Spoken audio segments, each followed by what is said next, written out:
this was so lost, deep in it, can't stop. I'm forever the one you call. Let's free fall. Let's free fall. Let's free fall.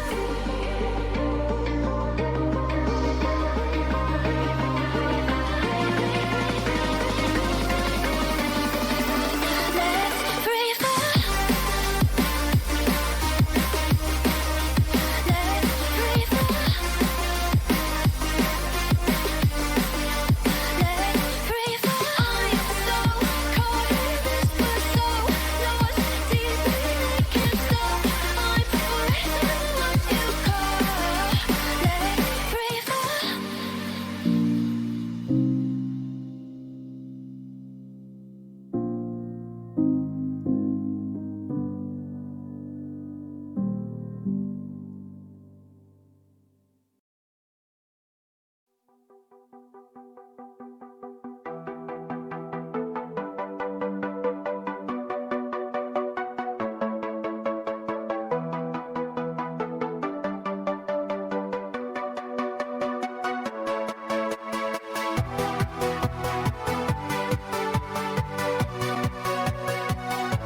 in the sky, gazing far into the night. I raise my hand to the fire, but it's no use, 'cause you can't stop it from shining through. It's true, baby, let the light shine through.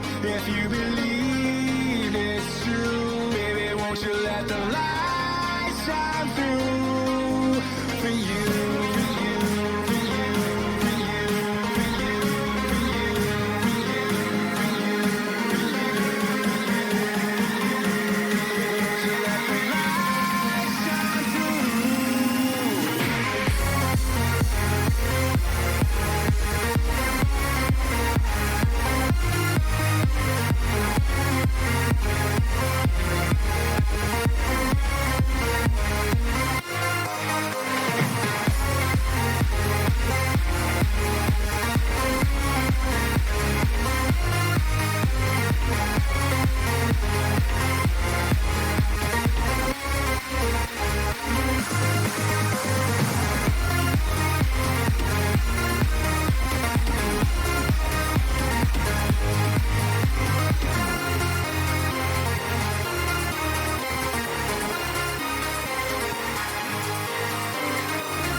In the sky, gazing far into the night. I raise my hand to the fire, but it's no use, 'cause you can't stop it from shining through.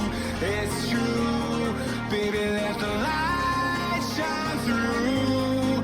If you believe it's true, baby, won't you let the light shine through for you.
Ladies and gentlemen, sorry for the hold up, sorry for the delay. I had there was some discussion about my mic being muted right off the start, and I honestly got a little paranoid. Had to double check that. Anyways, sorry for the delays, guys. A little bit of a roster issue. I believe some traffic or something like that. Anyways, guys, the delay is over. We are just about ready to start here. We have our LRS Premade playoffs here. Tonight is the losers semifinals, so tonight the winner of this series will move on to losers finals, and then the winner of that game will move on to the just the overall finals. Tonight on the caster bench we have Bambooper and Dream Unforgiven joining us, and since there was already a delay, I'm going to send it straight over to them for the pick and ban.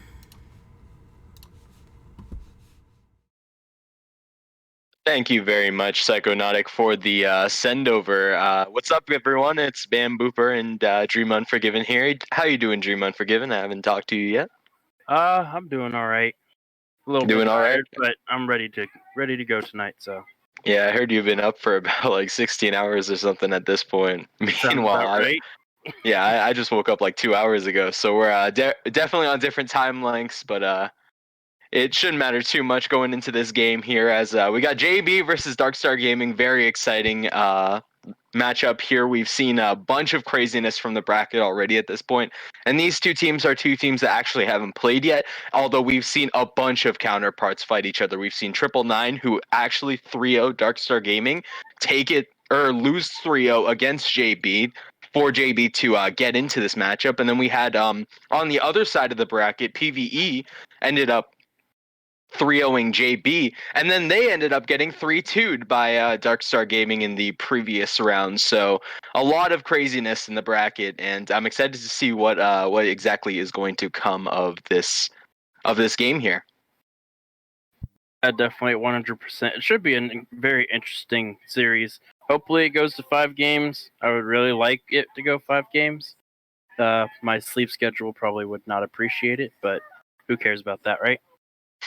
Yeah, definitely. It's going to be an exciting series, and we're just waiting on the pick ban to start here for you guys. Sorry for the delays. Obviously, it's a little hectic around this time. You know, it's Thanksgiving. A lot of people probably getting those leftovers in their fridges still. So gonna have to wait a little bit for the pick and ban to start out here, but obviously we will be getting it underway very shortly. And for the rosters, I mean, pretty standard roster here from JB. I mean, we got maybe not the exact roster we saw last week in terms of players on the roster, but we got Elmo B Pimpin in the mid lane. We got Ketty in the jungle, obviously. We got JB Nomad in the top lane for the side of Jet Black, and then obviously the bottom lane of JB Lilas and Alcus. It's and it's been a good time for JB. I mean, they obviously did lose 3-0 for the first round, but they were able to come back real quick with a 3-0 last time. So it's very, very nice to see from JB, and going to be interesting to see the momentum that they have coming into this series here. Yeah, definitely. And if I remember correctly, Nomad did play mid lane last time, so we're seeing him in a different lane this time, correct? I think so. Maybe. I'm not exactly sure. I can't quite remember from last week.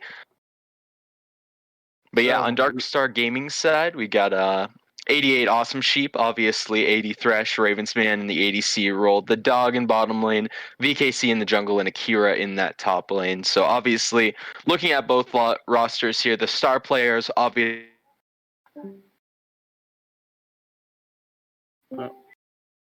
Sorry about that one. You good there? I dipped out of the call for some reason. I think my internet killed me. And I was like, yeah, is this my moment? yeah, weird. Obviously, for key players here, as we are getting into bans, for key players, we got Ketty and VKC in the jungle. It's going to be quite interesting to see how they match up with each other. Same with the top lane here, Akira and Nomad, very big names, and the bottom lanes too. It's going to be quite interesting all across the board here as we get into bans. Yeah, it'll definitely be interesting to see if VKC can translate his domination in LRS draft, I believe, or not LRS draft, LAS Premade, I think. He's on the Tigers. Yes, he is. If he can translate that to Darkstar, because right now that team is definitely the strongest by far. So if he can translate that here, might actually be a really good series and see if Ketty can actually bring him down. Well, it's very interesting to see these bans come through from Jet Black. They actually do not ban out either the Graves or the Evelyn from VKC here, so he's going to be quite happy to see that some of his prio picks are still up on the table. He has been in my ear over the past few weeks about getting 3 banned by teams, and it looks like some teams are giving him the respect not to, as the Lilia will actually be the first pick for here for Ketty, as it's a really good jungler. Obviously, it's very solid, and if you get a lead in those levels, you're just able to absolutely stomp out the enemy jungler, and it works out really well for the side of Jet Black as a first pick, and it's just a well-rounded jungler.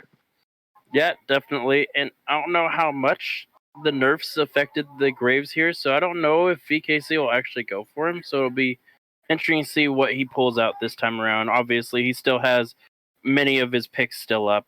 The only thing banned there is the Kha'Zix.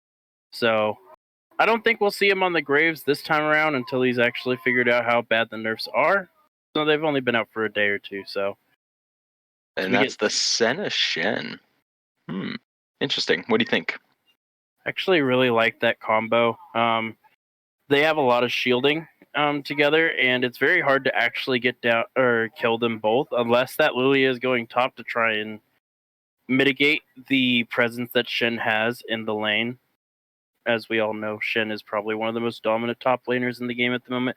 Senna has fallen off as of late, but is still an extremely powerful pick in certain matchups. Jhin here would be good into her, however. Yep, Jhin definitely is a counter pick into Senna. Definitely does well in that lane, and as well for Shen. Shen is a very good flex in this situation. It can go either top or support, and it also work. Yeah, it can also go there too, and it also works really well with just Senna in the bottom lane. And Jhin, however, with Leona is a very scary counter to the Senna. Senna's going to have to be on some fancy footwork here in the bottom lane to get out of some of these situations, as Leona can be quite annoying from time to time. And looking at Darkstar Gaming here, I'm imagining they're going to Evelyn third pick because it's up, and it's one of VKC's favorite picks in the jungle. I would honestly, yep, there it is. None of the champions on the enemy side for Jet Black actually have hard ways to deal with an Evelyn. Like, Leona will obviously be able to shut her down, but if she already has to deal with a Senna on top of that, Evelyn will just have free reign over this Jhin, this Lilia, and it gives VKC a lot of freedom in this jungle to do what he wants to do. Not disregarding Ketty, though. He is definitely a presence in the jungle himself. If it's anything to say from the last series here, as Camille and Mordekaiser are going to be the next 2 bans out here for Darkstar Gaming. Yeah, definitely targeting out Nomad there. I find that very interesting. Nomad did do very well, but he was in mid lane last time. I did go and confirm that. So he was in mid lane, and they're target banning him. I believe he's been practicing, he or she, I could be wrong, has been practicing the Camille Mordekaiser they see, so they're going to go ahead and get rid of those. Very powerful picks into their comp. The Mordekaiser can interrupt the Shen, the Camille can interrupt the Shen. I do like Cinnabrom. Cinnabrom is a good counter to try and mitigate the amount of presence that Jhin, Leona are going to have in that lane. I do agree with you, but I think Braum sort of has some faulties in the form that he doesn't really overall deal with Leona. He has a hard time disengaging when Leona E's on him. And when Leona E's on him and when Leona E's on Senna, it's very hard for Senna to really get out of that situation. So while Braum is a good pick, it helps. It still could be a little bit better. Maybe like a Lulu in this situation could be okay. But obviously you want something that works well with the Senna, so Braum is completely fine. You want something bulky that you can heal up and keep maintaining the poke. And we're looking at a Volibear up in the top lane here for Jet Black, and Azir is the hover for the mid lane. It's going to be locked into, so quite a bit of range here from Jet Black, but they also have that skirmishy dive potential that we're looking for here in this game. Yeah, definitely, and I believe that's going to be the Volibear going into the Shen. The lane doesn't go very well for the Volibear unless the Volibear can get a lead early. And I believe that's an Echo into Azir. That is a matchup I don't think I've seen before. I believe it's Echo favored just because Echo can really stuff out Azir's early game and get inside his range where he doesn't want to be. Obviously, it'll be up to the Azir to play and maintain his sort of like mid range, but Echo can really interrupt if he is playing for sort of that long range poke, and he can really get in there and sort of suffocate him. But it's all up to the players really, and both these players are pretty evenly matched in the mid lane. Going to be very exciting to see. We're just getting our checks now for the draft to lock in here, and we should be getting in real shortly for you guys. As yeah, looking at both sides here, Darkstar Gaming have a lot more global presence. They can be pretty much anywhere they want to be, and just a lot of kill pressure inside of Evelyn, inside of Echo, inside of Senna. It's going to be definitely a lethality game for Senna.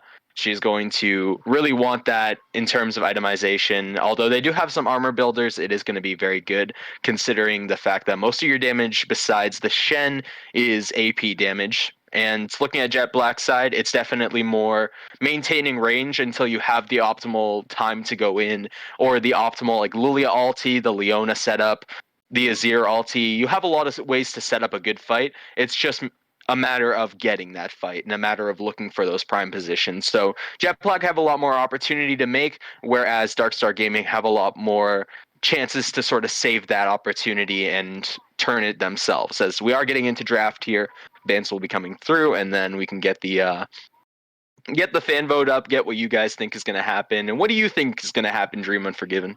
So, looking at these comps, what I see from Jet Black is once they want to go in, they're all in. They have the Volibear, the Azir is going to dive in, the Leona's going to dive in, Lily is going to put them all to sleep, and then you have Jhin in the back line firing his 1, 2, 3, 4. You know how it is. But on the other side with Darkstar Gaming, they have a lot of hard to pin down champions. They have the Echo who can just ult back to safety. They have the Braum with the ultimate to disengage. Evelyn can go untargetable with her ultimate, and the safety of both the Shen R and the Senna R as well, both granting shields and the healing from the Senna as well. So it will be very hard to actually kill Darkstar Gaming, whereas they're going to be trying to dance around and prolong these fights, wait for Jet Black to burn all of their cooldowns, and then go in. Whereas Jet Black wants to kill as many as possible or just try to get picks and try to split push with the Azir Volibear. I do not think that the Volibear can split push into Shen very well if the Shen gets a lead. However, same thing goes for the Shen. If Volibear gets a lead, he can't split push into the Volibear very well. So it will be a very interesting set of matchups. I actually think it's a 50-50 either way. Yeah, well, the way we're looking at it right now, apparently Jet Black might be going for a bit of a champion swap here as to what we thought, a juxtaposition, if anything. Volibear might be going to the jungle, and Lilia might be going top lane, but we've also seen them go for a bit of champion swap after the 20-minute mark hits, so obviously not set in stone quite yet. But if we are looking at this, Lilia versus Shen does favor quite hard, although Evelyn versus Volibear is going to be quite a rough time for Keddy in the jungle.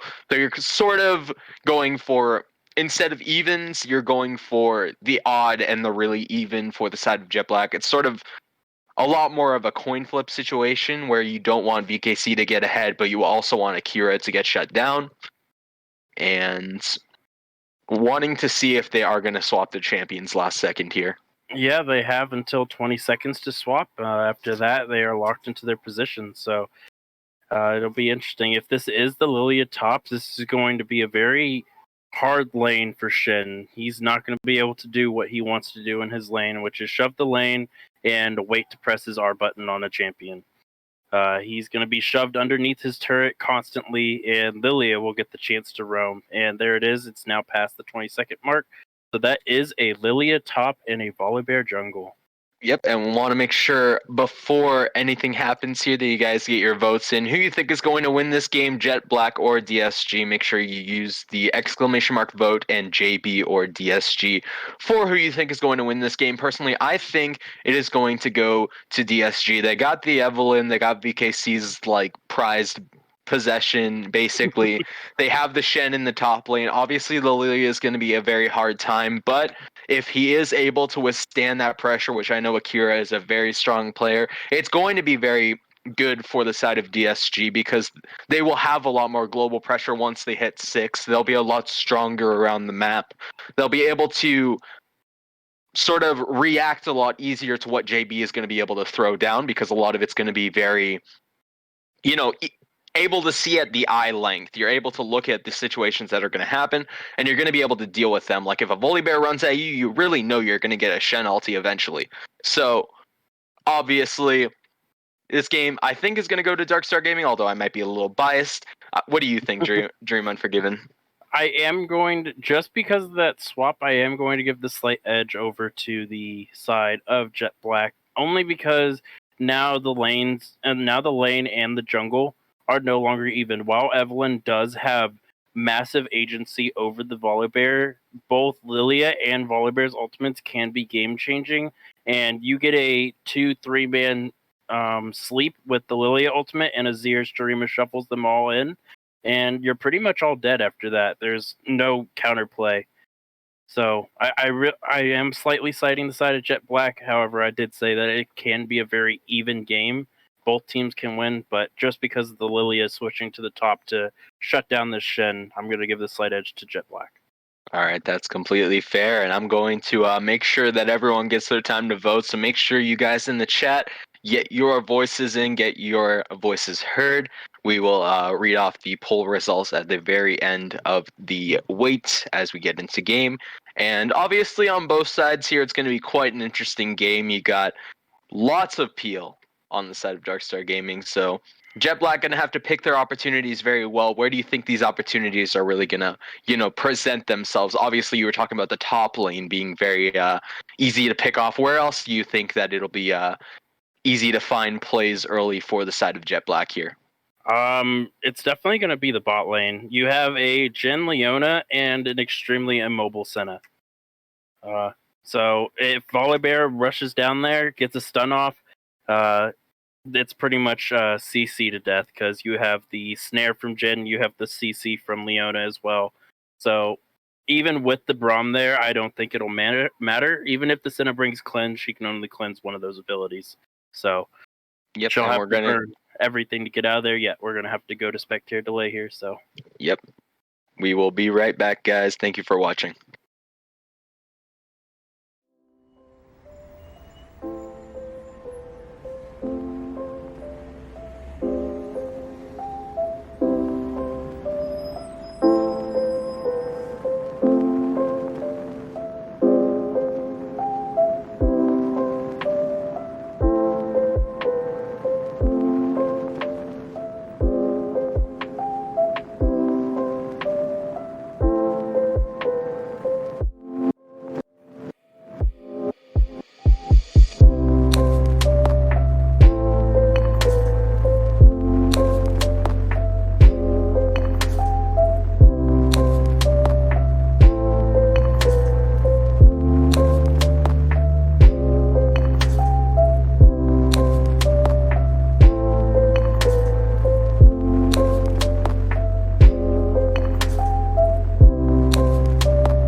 And we're back. Nice to see you guys. And I am back with the poll results.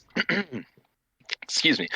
We've got about 62.5% of you think that DSG is going to win this game. So quite interesting that it is going to be DSG favored on the poll results. Obviously, we've seen the poll results be a little bit cursed recently. The first poll result usually does go to the side of the losing team, but let's not count our coins too quickly here. You How know. do you think I got all my tokens from Gurf a few days ago?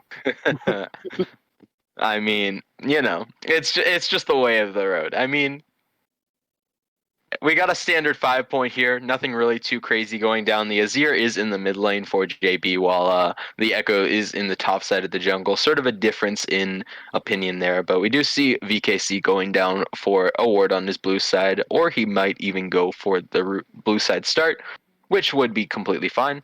Nope, just going to put a ward down, walk down to his red side. Pretty normal for VKC, going to make sure that nobody comes in for the invade on him.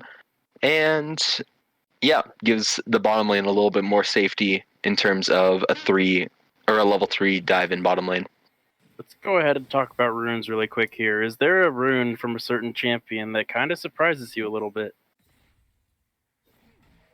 The Conqueror in top lane's a little interesting, I'll say that much.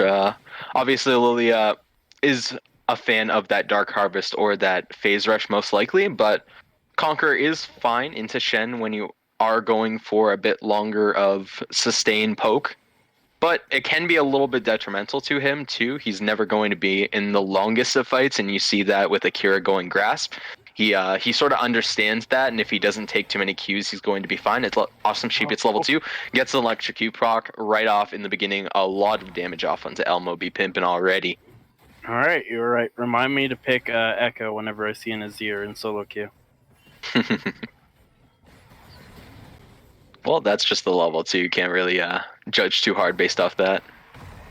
Yeah, that's a nice little bind there. Ooh, that bomb's gonna proc onto the Braum there. Not gonna do much damage though. Definitely. Lane's going pretty fine so far. VKC going for a full clear into bot side now. Ketty actually going for full clear top side into only getting the red on bot side. So he's going for his Raptors now. Going to have a little bit less effective time on the red buff, which I think is a little interesting of a clear option. But, maybe he just wants it for the faster clear on the backside as Alcus goes in for a little bit of a trade there. But the Braum they're shut down all the poke. Yep, definitely. Luckily, the Leona can go ahead and do it again as soon as her Zenith Blade is up, which will be up before the Braum shield. So it's another one of those interesting little tidbits I failed to mention earlier. Now a little bit of a scuffle in this bottom lane. Yeah. As the dog is getting a Zenith Blade on the stun right onto 80 Thresh, but Lilas has no damage to respond. The TP in bottom lane here for the side of Shen is going to... Oh, wait, no, it's actually Echo coming down. Awesome Sheep going to get damage onto Alcus, and a big stun onto Lilas, too. Alcus is trying to run away here. Awesome Sheep is going to be able to pick up the first blood, but is trying to rock away now. Ketty is going to be down here doing a lot of big damage, and he is level 4, double buffs. Actually only has the red buff now. VKC is now walking in with the blue buff. Lilas is here, very low HP. VKC is going to flash in, going to secure the kill. Ketty is now running to try and get 80 Thresh. The E is going to come down and secure the kill. The dog is now trying to get VKC out of here, but VKC is trying to secure the kills. He can, but it doesn't look like anything is going to happen of it. VKC is going to put the charm down and is going to go on the run, but it doesn't look like it's going to happen. It doesn't look like anything else is going to go down. 3 for 2 in the bottom lane for the side of JB there. Definitely net positive, but a lot of scuffling early is going to create another fight probably up in this top side, unless VKC is just going to recall, go for the scuttle real quick rather than go for anything in the bot side that he doesn't have. So he is going to go for this scuttle crab. And Ketty still has to clear his wolf. So Ketty a little bit faster on the pull there. Ends up coming a little bit more net positive for JB in the end. Yeah, managed to pick up 2 kills there. So despite them being very close in CS, the Volibear is now sitting on about a 400 gold lead over the Evelyn, which is, if you're Evelyn and you know you're stronger than a champion in the early game, you don't want to be 400 gold down this early into the game. Luckily, the Evelyn did get a kill there. Did not have the Dark Seal, so not going to get any of that stacks just yet. Yeah, a little unfortunate for the timing there, but obviously Evelyn is a champion that is stronger. Once she hits level 6, was not level 6 in that fight, so was not necessarily the most useful that she could have been, and obviously not getting all the kills that she could have. And 80 Thresh now getting jumped on, just absolutely bursted down. The dog just AFK looking on the bottom lane. Actually, that is a unfortunate disconnect timing as 80 Thresh does end up falling down for that. And Yeah, I yeah, watched that's the Braum walk very away, and I was unfortunate. like, "Oh no, you should be backing off." That I saw him just stand next to the tower. I'm like, "Oh, he just disconnected." Oof! And then Senna got jumped on. Yeah, that's really unfortunate for the side of Darkstar Gaming here. They are going to end up throwing another kill over to Lilas in this bottom lane, who definitely needed it. Looking at the gold, that 300 gold is definitely going nice in his pocket, as he was down actually just about 2 gold before that. So it is it is just unlucky for the side of Darkstar Gaming in that moment. And obviously, 80 Thresh is going to have to play a lot safer in this bottom lane now. But obviously, it's Senna, so obvious another champion that once she hits 6, she'll be useful no matter what. Yeah, if we can, while we're during this pause, let's go ahead and take a look at some of these items here. I really like what the Volibear did with those 2 kills. He went and bought Merc Treads immediately, which is really good, into the Evelyn and the Echo, which is the place that you're probably going to be around, seeing as how Lilia is going to be just perma-shoving this Shen in. Not going to be much ganking. As I say this, he's hovering towards topside, probably going to gank him and prove me wrong, cast a curse be damned. Yep, that's exactly what he's doing. There's no wards for the Shen, and Lily can just jump in. Yep, BKC is on the top side here, but Akira is now a little bit off, but really good taunt is going to get him out of that situation very quickly.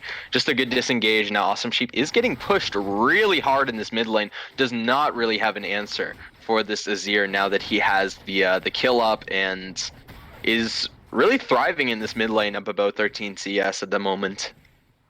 Yeah, he's sitting on the 2 daggers there versus the 2 amp tomes. So while the Echo has more damage on his abilities, the auto attacks coming out from Azir's soldiers are going to be able to keep the Echo at bay and clear out the minions a lot faster than he's going to be able to, which is not a very good spot for the Echo, seeing as how he wants to clear the wave and roam as much as possible. That's kind of what Echo's strong suit is. As the Evelyn hits 6, now the game begins for VKC. Yep, now he gets to get some automation in these lanes, gets to create some pressure, as Awesome Sheep is having a 1v1 in the mid lane here against Elmo. Elmo does not have a way to get out of this, and he is really low under this tower, but Awesome Sheep with no mana is going to pop the E, but Keddy is here to clean up the kill, and that is 3 kills now for Keddy. Nomad going to pop the sleep up in top lane here, and Akira is just limping away, trying to get away, and it doesn't look like it'll be the case. Nomad's going to get the solo kill up in top lane, and Keddy's going to clean up the kill in mid lane. That's a net positive again for Jet Black. Just really good at keeping the pressure on. Keddy is going to face check VKC here, though, and VKC just gets to look at him in the face as he's walking him down, but here comes Nomad in the backside, going to end up doing a lot more than Akira, who does pop the ultimate on VKC, is going to come into this fight. Now Alcus is alone, but here comes Nomad on top of 80 Thresh. The ultimate is going to kill up Alcus, and now there's a giant ultimate from Keddy here onto 80 Thresh, is going to clean him up, and Nomad is low, trying to limp away, and that is 4 versus 4 for the side of Darkstar Gaming and JB, but Awesome Sheep is just here, and it'll look like it will be a disengage. So again, another kill going to Keddy, who is just absolutely massive on this Volibear right now. Yeah, and he's sitting on 1,400 gold. He's going to be able to finish his jungle item on his next back, I believe. So once he finishes that, he will have a lot more presence with the tankiness, I believe, if he is going for the Cinderhulk build. But the press the attack would be pretty good, seeing as how he doesn't have the tank stats from the Aftershock or the Grasp. Yep, and now it looks like they will be rewarded the dragon off of that fight. The disengage, stronger for Jet Black.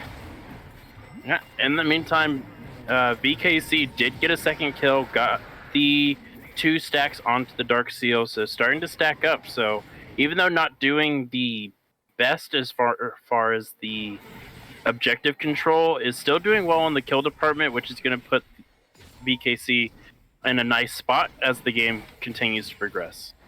And he should have his jungle item on back here, so he will be starting to clear quite fast as time progresses. And yep, there it is. The jungle item was finished for the side of VKC. I was going to say clear down to in the jungle mindset at the moment. As lane's just sort of slowing down after the scuffle early. Again, another 20 CS lead in the bottom lane here. It seems like the Azir is really putting the pressure onto the Echo, but the Echo is obviously able to create impact on the rest of the map, so it shouldn't really be too big of a deal. He does have that proto belt now, so he is slightly up in gold. Nomad is gonna get traded on a little bit here by Akira, but Akira does not want to take this. He's not very happy against this Lilia in the top lane here, and this is what you were saying. He really is getting bullied, but he is keeping up in CS, so.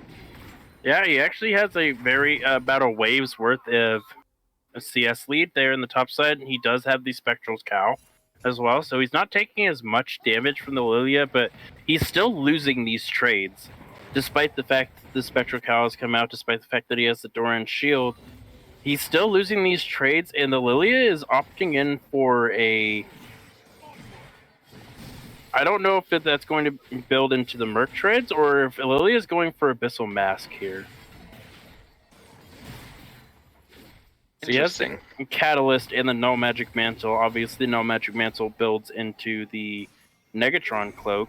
Oh, Keddy getting caught in this mid lane here. Awesome Sheep gonna get the stun down. Not actually. Keddy just trying to walk away now. The charm is down, and VKC is now here. Big damage onto Elmo, and now Awesome Sheep's gonna be able to pick him up. VKC is gonna get the Shen ultimate onto him, and the Volibear is now just trying to walk away, and Keddy is going to get cleaned up by VKC with that ultimate and the burn from the red buff. Now here comes Nomad. Nomad gonna put the sleep down onto VKC, and here comes Alkis to clean up the kill. It will go to Keddy, or Nomad on the back of that sleep, and now Awesome Sheep is gonna get cleaned up by Lylus. The ultimate is popped, but the flash is popped to return, and Alkis will get another kill. And that is 2 for 2 for the side of...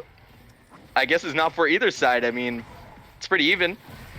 Yeah. Although it was relatively better for VKC. He did get the shutdown onto the Volibear there. It is quite big for himself, but he did lose all of his Dark Steel stacks. AD Thresh walking up a little aggressively in this lane here. Very low HP. Yeah, needs to be very careful. The Jhin does not have enough mana for the ultimate, I don't believe. Yeah, sitting at about 40 right now, so does not have enough mana for the ulti. However, one force shot will not kill the Senna anymore because she's healed up with the Q already. Never mind. Yeah, that's Senna. And a little bit of a CS lead actually coming from Senna here is surprising to see, considering the effects of the bottom lane as VKC is walking into this bottom lane as Keddy is returning in the top lane, is going to try and knock down Akira here. No flash, but that W is really good. Actually, he does have flash, so I guess it doesn't really matter. VKC is in the bottom lane, and they did spot him out, so he will have to walk away. They did look a little aggressive for a second there, but... for a moment's wait, it just gives a little bit of pressure towards the side of the Senna, who again has the CS lead in a lane where she's 0-3. It seems pretty oppressive, the Braum Senna bottom lane. Yeah, definitely, and the lingering fact that the Evelynn could be anywhere out of your field of vision. You now have no more control wards on your side for you to see the Evelynn coming anymore. So look at this roundabout way. Looks like going for the Raptor camp and walking down to just take the entire bot side. The Volibear did pick up the Rift Herald in the meantime. Probably going to have to use that really soon here as the plates are about to go down in about a minute.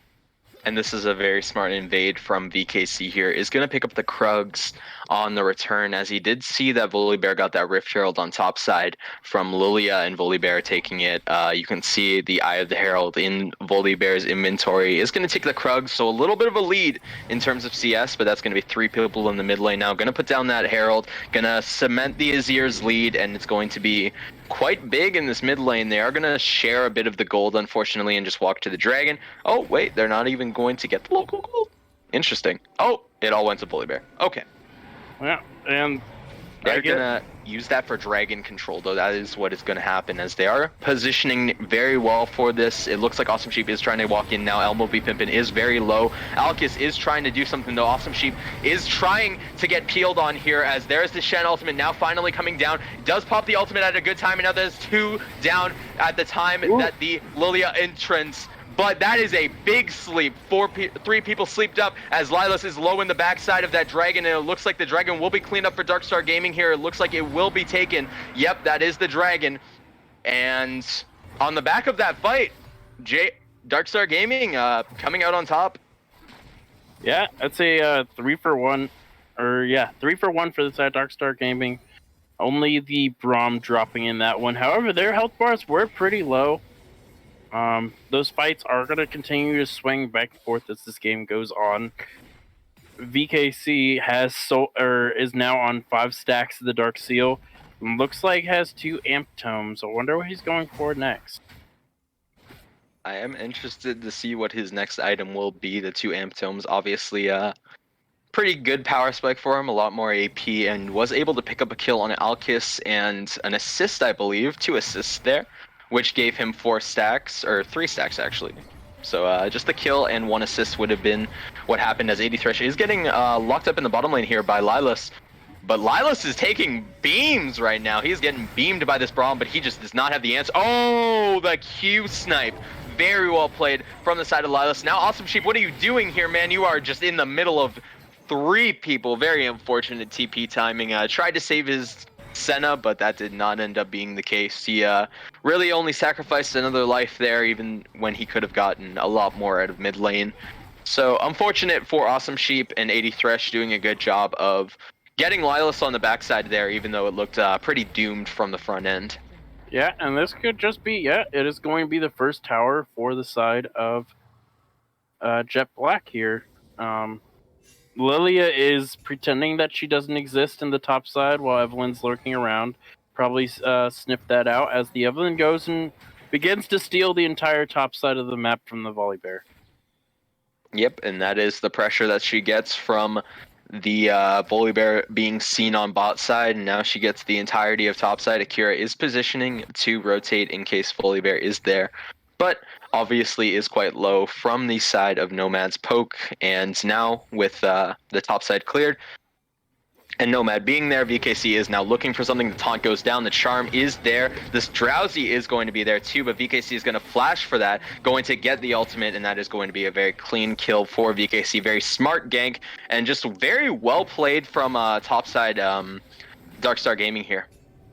Yeah, and I do believe that those 2 Amp Tomes are going to eventually become a Lich Bane, which is going to be a very strong power spike, as the VKC now gets to 7 stacks. There's a big pick up down in bottom lane here. Elmo be pimpin', got Elmo be picked as he gets caught up in the bottom lane there. The dog getting the stun down, and then just a lot of damage to really get Senna ultimate to clean up for AD Thresh. And now that's a bounty on the Senna and on the Evelyn for Darkstar Gaming. So even if the gold advantage wasn't there for a while, it's now starting to get there for the side of Darkstar Gaming. They are looking for more passive plays, more small victories rather than just big team fights all the time. And it looks like it's paying off for them, as Keddy is in this top side looking a little bit aggressively, but that's now 30 CS and a few camps up for VKC. That lead that was like 1 camp a few minutes ago has now become big, as Keddy just looking in this top lane, but it doesn't look like anything's going to happen, as Alkis is going to go in on AD Thresh here. The dog is just going to try and peel him off, and Lilas and Elmo are nowhere near. Yeah, they're nowhere near, as AD Thresh is just trying to run. But it looks like they're finally going to get there, as the ultimate from Akira is going to come down. The 3rd shot, or the 4th shot, won't end up dealing the damage, and Azir is now going to get chunked down, but they will pick up AD Thresh before Azir goes down. Alkis is now really low, is going to be trying to get cleaned up here, as here comes Awesome Sheep on the bot side, going to try and walk down, going to try and clean up the Jhin, and the dog almost falling, but Alkis will fall from the likes of Akira, and now VKC is going to pick up another kill onto Nomad in the top side. Lila's trying to get that 4 shot onto the dog, but it will not happen. Awesome Sheep is going to clean it up. That is a 4-for-1 on the map for the side of Darkstar Gaming. Very well played. Wow, that's a swing in the side for the side of Darkstar Gaming there. Just everything went right for their side. At first on the bottom side, it looked like it was going to go really badly, and then the Echo showed up, the Shin showed up, and it just went downhill from there. The Azir going down, and both bot laners going down there as well. as well as the Evelyn solo killing the Lilia, which is kind of your strongest member at the moment. The Volibear big. going full tank doesn't really count as your strongest member despite having 4 kills. The Azir only sitting on the Nashor's Tooth, so he's not going to be very strong at the moment. But really, Lilia is all of your damage besides the Jhin, so you have to protect those two, as they're just going to take this dragon for free. Yep. They are going to clean it up. JB looked for an answer, but they couldn't find the members in time, and it looks like Darkstar Gaming are going to start cementing their lead in this first game here, and it is getting quite big. Yeah, sitting on about a 2,000 gold lead. They were 2,000 gold down about 5 minutes ago, so they've gained 4,000 in total, 5,000 or close to 5,000 since the last time we actually talked about it. They were even last time, and now they're sitting on a pretty healthy lead there. They've only taken 1 tower, 2 towers to 1, so the side of Jet Black still has a objective advantage in terms of towers. It looks like they're heading towards, or they're spying the Baron right now. Yep, Keddy gonna spot out VKC, gonna be a little bit of a trade in the bottom lane here, but it looks like not too much is gonna happen as VKC is just gonna walk away. Keddy gonna receive a little bit more damage, and the Baron dance will be called off. It was just a flash mob, nothing too insane. Yeah, both teams were just testing out their power with the death cap now finished on the VKC. Oh yeah, that's big. Yeah, and look at the itemization from the side of Jet Black. They're basically funneling all of their defenses into making sure that VKC can't kill them. That is Merc treads on everybody except for the Jhin. Yeah, and you can see how Senna is just going to absolutely love this. She's going to go Yomu. She's going to go LDR soon. It's going to be so nice because nobody's going to be dealing armor pen. You're going to have the lethality, which is already shredding armor, the LDR, which is shredding more armor, plus giving you the percentage of the armor pen too. So you'll be basically dealing true damage to every enemy on the enemy side. And nobody will be able to answer this Senna after the Evelyn eventually will sort of fall off in hopefully one of these team fights. I mean, we don't want VKC to look too insane right now. Don't want this thing to get 3 banned. Oh, VKC getting caught in that jungle there. 3 members. I'm going to have to bring the ultimate and the flash to get out of that one. So yeah, don't want to drop timers. that 6-1 in there, especially to the Azir, who is trying to power up. And if you drop that 6-1 and give the shutdown over to Azir, suddenly this game isn't as favorable for you anymore. Yeah, that's definitely true. As this game is looking pretty rough for the side of Jet Black, but obviously they still have the comeback, so they have the mechanics that they can use. The Azir ultimate can be quite high impact. The Lilia ultimate as well, if they're able to capitalize on it, can be pretty insane. So obviously, there is still eyes on members like Elmo and then members like Nomad to really push their leads here, as the game has been slowed down quite a bit. Just looking at farming and just lane positioning here. Yeah, and as we're looking at this, the Volibear is going to take over holding the top side, as Azir is sitting on 2,000 gold, going to buy the Rylai's Crystal Scepter as his second buy, which is going to be pretty good into the Evelyn, being able to slow her down and actually get behind and alter into the rest of his team, if he can get it off before she ults and runs away. Yep, that's very true. Rylai's is definitely good here. It's effective against pretty much every member of the side of Darkstar Gaming. They all really want to get on top of you and sort of run through the fight after that. So obviously the Rylai's is going to be good to stop the Shen from getting into dash range, stop the Evelyn from getting into Q range, and it's overall just good for the side of Jet Black here. It's still very hard for Jet Black. They are coming in for some core items now. They do have the Infinity Edge now finished on the Jhin, so that is quite good. Although it is still a big gap in this bottom lane here. We still have 35 CS lead for the side of 80 Thresh and almost 2,000 gold up at this point. It is quite big for the side of the Darkstar bottom lane. Yeah, definitely. As we go ahead and look at all the items, we have the Lichbane and the Protobelt finish for the Echo, the Crystal Scepter and the Nash's Tooth. We have what looks like going to be a Dead Man's Plate coming out from the Volibear, and the Adaptive Helm, the only item finished for the Shin there on the top side. Evelyn sitting on the Death Cap and Runic Echoes, and looks to be sold. That item that builds into Lichbane, so Oh, 80 Thresh getting caught in this jungle here, but here comes VKC cleaning up Lilas before anything can happen. 80 Thresh just getting the ultimate down and nothing else. Nomad is now caught up on the side of this jungle here, now just left alone. 4 members of Darkstar Gaming going to clean him up real quick, and that's going to be the dragon secured. Again, for Darkstar Gaming, they are taking this game nice and slow, but when they need to make the plays, they make them happen and they find them quickly.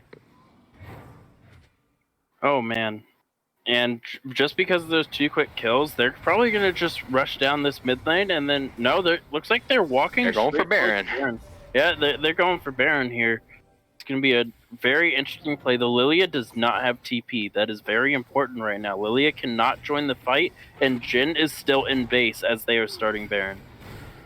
Yep, this is a very smart call from the side of Darkstar Gaming. They know that nothing can happen to them, and they actually do decide to go for a bit of a jump on Niketi here. Gonna drop the Baron and just sort of go for the pick instead. Kind of interesting decision to be made there, but Niketi gonna be able to make it out with the ultimate, and the flash going to keep him out of there. As Almo getting caught in the mid lane here, a little bit too far up. The dog gonna get knocked back, and it looks like it'll just be another pick for Darkstar Gaming. They're gonna clean up this mid tower now for sure off of this one.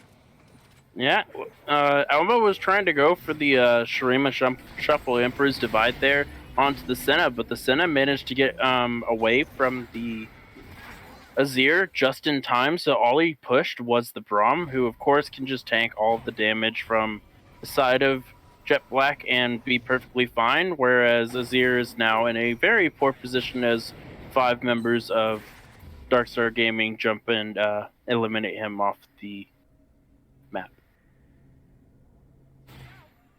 So we're looking at items now. It actually looks like it's going to be the Banshee's Veil coming down for the side of the Evelyn instead of that Lichbane, like you were saying. So going to have a little bit more survivability in terms of staying alive against the Volibear, the Azir, and the Lilia. So yeah, and it's a really good pickup here as well, especially with the amount of CC that the side of Jet Black is bringing out. And as we flip over to the top side, Lilia is no longer winning these trades against the Shen. It has gotten to that point to where he now has so much magic resist that she does no damage to him anymore. yep, the Adaptive Helm really gimping all the damage that that Nomad really wanted to do on that Shen, and obviously breaking that top side now. Looks like they are starting to gain control. Darkstar Gaming starting to come back on this map, even though they were a little bit behind in terms of map control.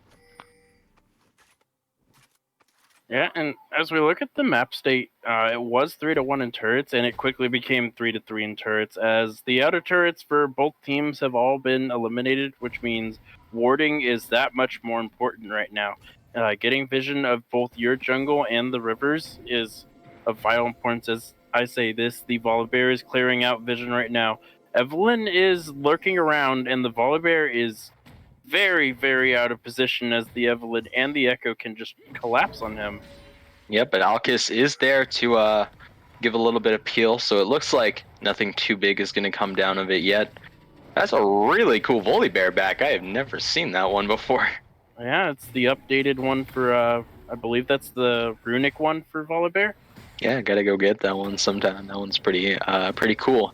Anyways, looking at Akira now in this bottom lane, gonna get the split push going. He does have that Titanic Hydra, so he is quite big, as the sleep is going to go down for Nomad here. Going to get a big pop from the W, but Akira is there to trade back a bit of damage. Going to miss the Q, actually, as Nomad, and now he just has to try and walk away. It is going to hit that Q, though, and it looks like it's just going to be an all one-for-one. Nomad almost falling down there, but here comes Keddy, going to clean up the kill onto Akira, most likely.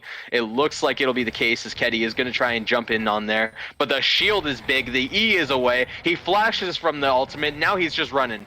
And Keddy's going to get that Q down, but it looks like Akira is just wasting so much time. They're starting the Baron. He's just running. He's still going. What is this?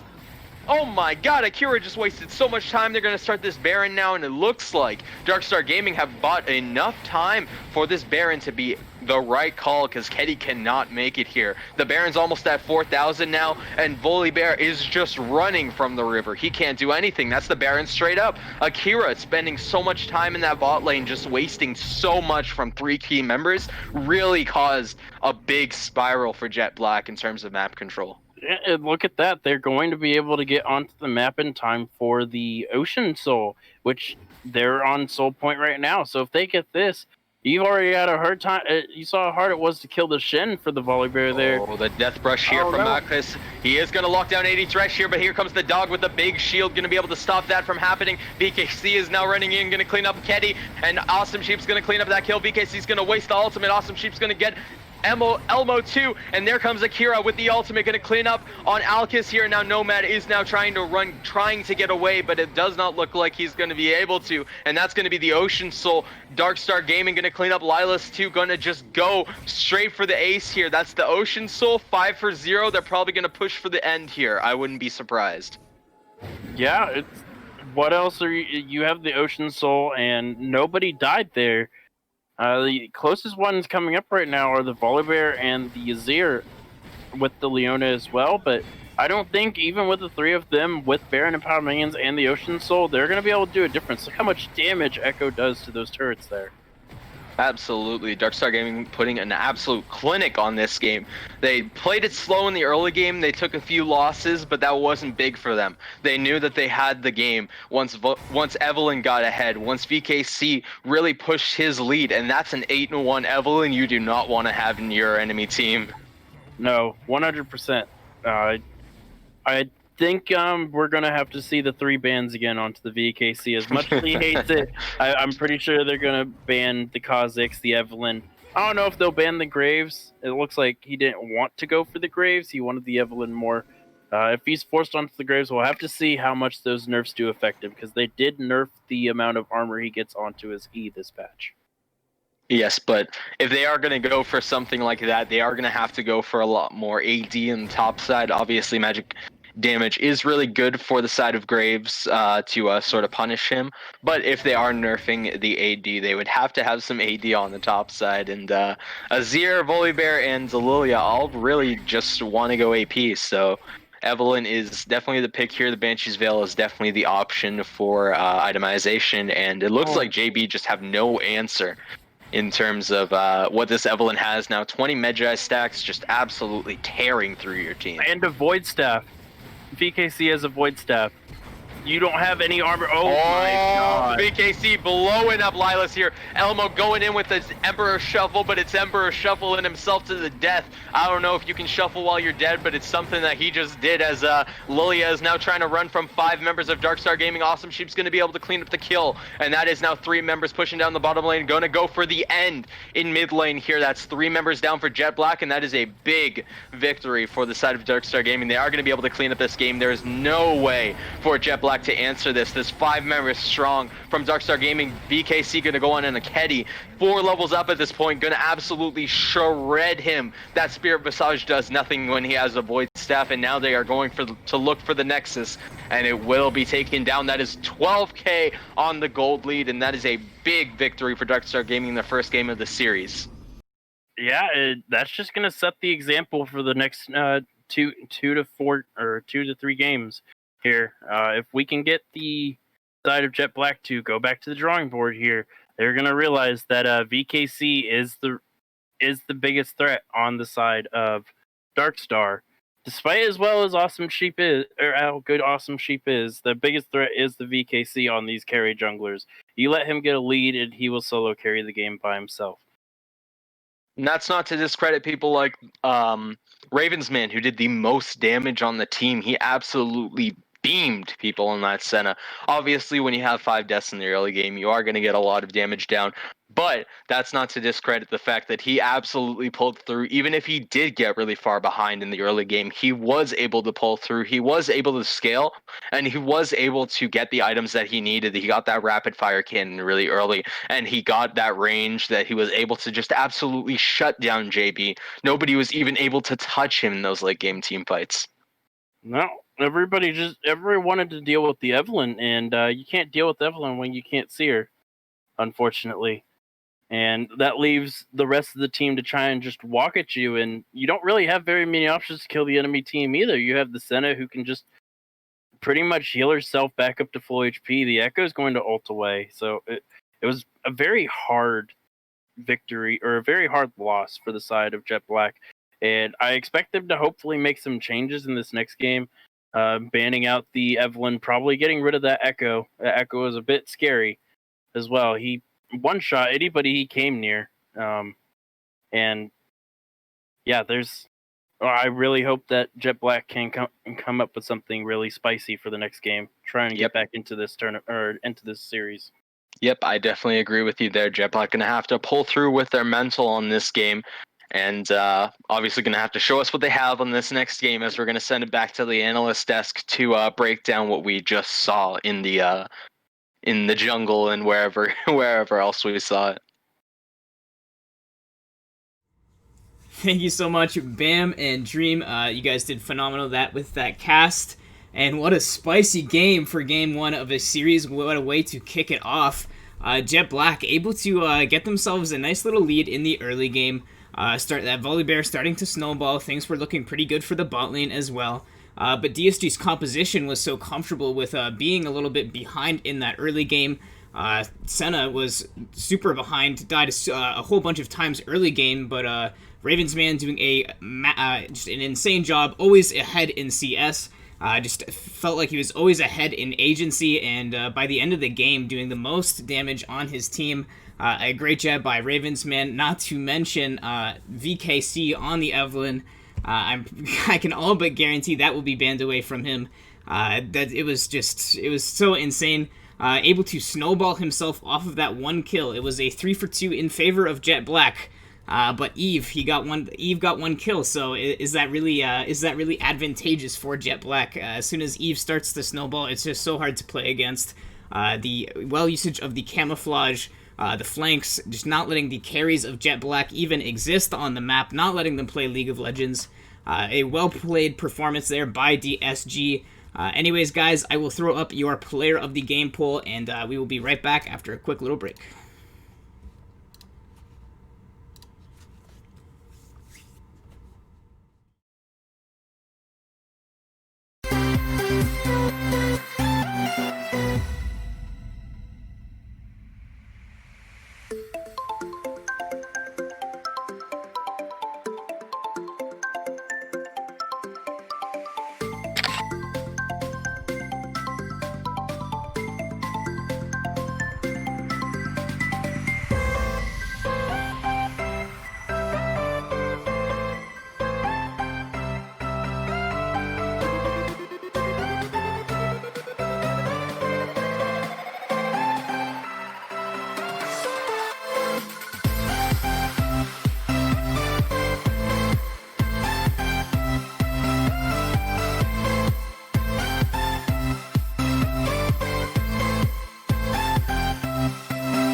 I need an angel to save me from myself. Holding my savior, keep my heart upon the shelf. Do you remember the things we said, the things we felt? Calling forever, for every passing moment left. I need an angel to save me from my fate. I need an angel to light the sky along the way. I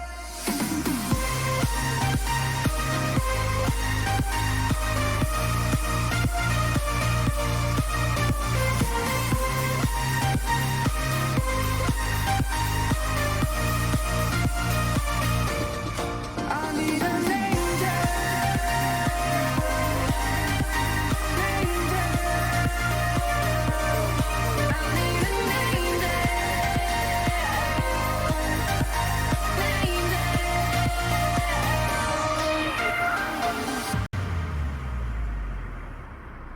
I need an angel to save me from myself, holding my savior to keep my heart upon the shelf.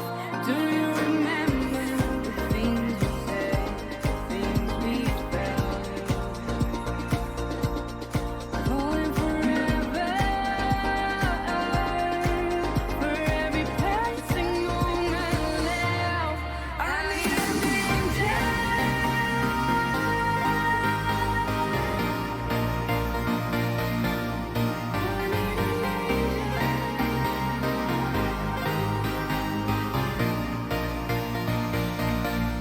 I need an angel.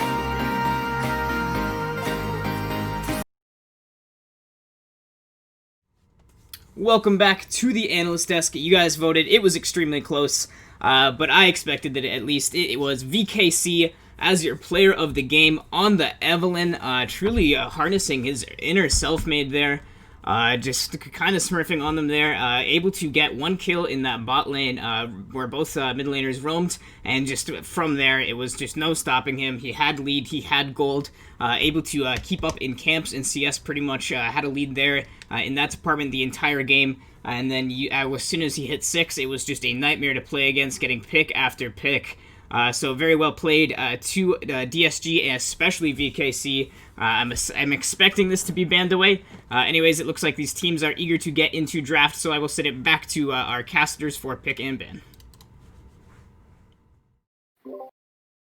Thank you very much, Psychonautic, for the send-off, as we are getting really quickly into bans for game number 2 here. Darkstar Gaming obviously on the blue side this game. Jet Black going to take the red side instead this time, so a little bit of an adjustment to be made, but obviously is going to be quite interesting going into this. What do you think's going to necessarily happen, Dream? I don't think Jet Black allows VKC to play whatever he wants anymore. That's one of the changes that I really hope Jet Black actually brings out for this. However, for the side of Jet Black, I really want to see them build a team comp that can work together a little bit better. They do. It looks like they are losing bans here. Believe the Teemo and Talon are bans, and there goes the Yeah, they do end up losing 2 bans for East subs this game. They did sub in a new mid and top laner, so Nomad and Elmo will no longer be in this game. It'll be Doncius and Mike instead. So Mike in the top lane, going to be interesting to see what adaptations are going to be made, as the Senna is still the first pick for Darkstar Gaming. They just absolutely love this Senna. Yeah, and it's a little bit surprising that Darkstar goes ahead and bans the Shen there, being first on the blue side, so they have first pick. But it looks like they really wanted the Senna there, and it's being responded with Sivir and Set. Very interesting. I don't think I've Yeah. seen Sivir in quite some time, actually. Yeah, Sivir is good against Senna. Definitely does not have the answers to clearing the wave that Sivir does. You'll definitely be pushed in very hard as Senna, and obviously it does create a lot of movement speed for the side of Jet Black, and it looks like the Graves might be, and it will be the lock-in for VKC in this jungle here. So he will be getting that Graves again for the side of Darkstar Gaming. Very classic pick. We've seen it a lot, and maybe this will be the game where we see the nerfs come into action. Yeah, and there goes the Braum along with the Senna. So it seems like I was completely wrong last game that with the Braum pick, they were completely unable to do much of anything as the game progressed. Like they managed to get a few quick kills. One of them doesn't really count because the Braum disconnected, so I won't hold that against the Braum there. As they looks like they're going to go for the Lilia again. It's going to be a different player, so this could be flexed either way. It could be the set jungle Lilia top, or it could be the Lilia jungle set top. So that's actually a really interesting thing. Could also be set mid, set support. Set could go anywhere. I don't know what I'm talking about. Yep, it's very good ambiguity for the side of Jet Black here. They have two champions that can really be flexed. We don't know if the Lilia can go top lane quite yet, but I would expect it to go to Ketty, but I also expected it last game and it didn't happen. So we are going to see some bans coming through here. We see the Echo actually banned away from Awesome Sheep here, so they do give a little bit of respect to that Echo. That was pretty playmaker last game, a little bit of a playmaker there, and I'm just going to get that off the table for Awesome Sheep. Definitely want a little bit more safety in terms of their mid lane matchup. Yeah, and going ahead and banning the Fiora as well, which will leave open the Camille and the Mordekaiser that they banned last game. So it could be Kira could be getting one of those picks there as the Ornn looks to be locked in, and if this is the case, that means that Set is probably going into the mid lane. Yeah, and Mordekaiser definitely will be a lock-in for Darkstar Gaming here. I would not be surprised. Mordekaiser deals with Ornn just nicely and is a very good matchup in terms of play. But also, we've seen this from Akira. Ooh. We've seen the Vayne. The Vayne has been okay. Oh. They were teasing me. They were teasing me. It'll be the Galio to answer the Set. Interesting choice. The Set can also still be going to support. They do still leave that to question here. And it will be on Jet Black to sort of decide where the Set is going to go. The Galio is an okay matchup into Set, into Ornn. Will do just quite fine for himself, and will also be able to roam, have that global pressure that Darkstar Gaming loves so much.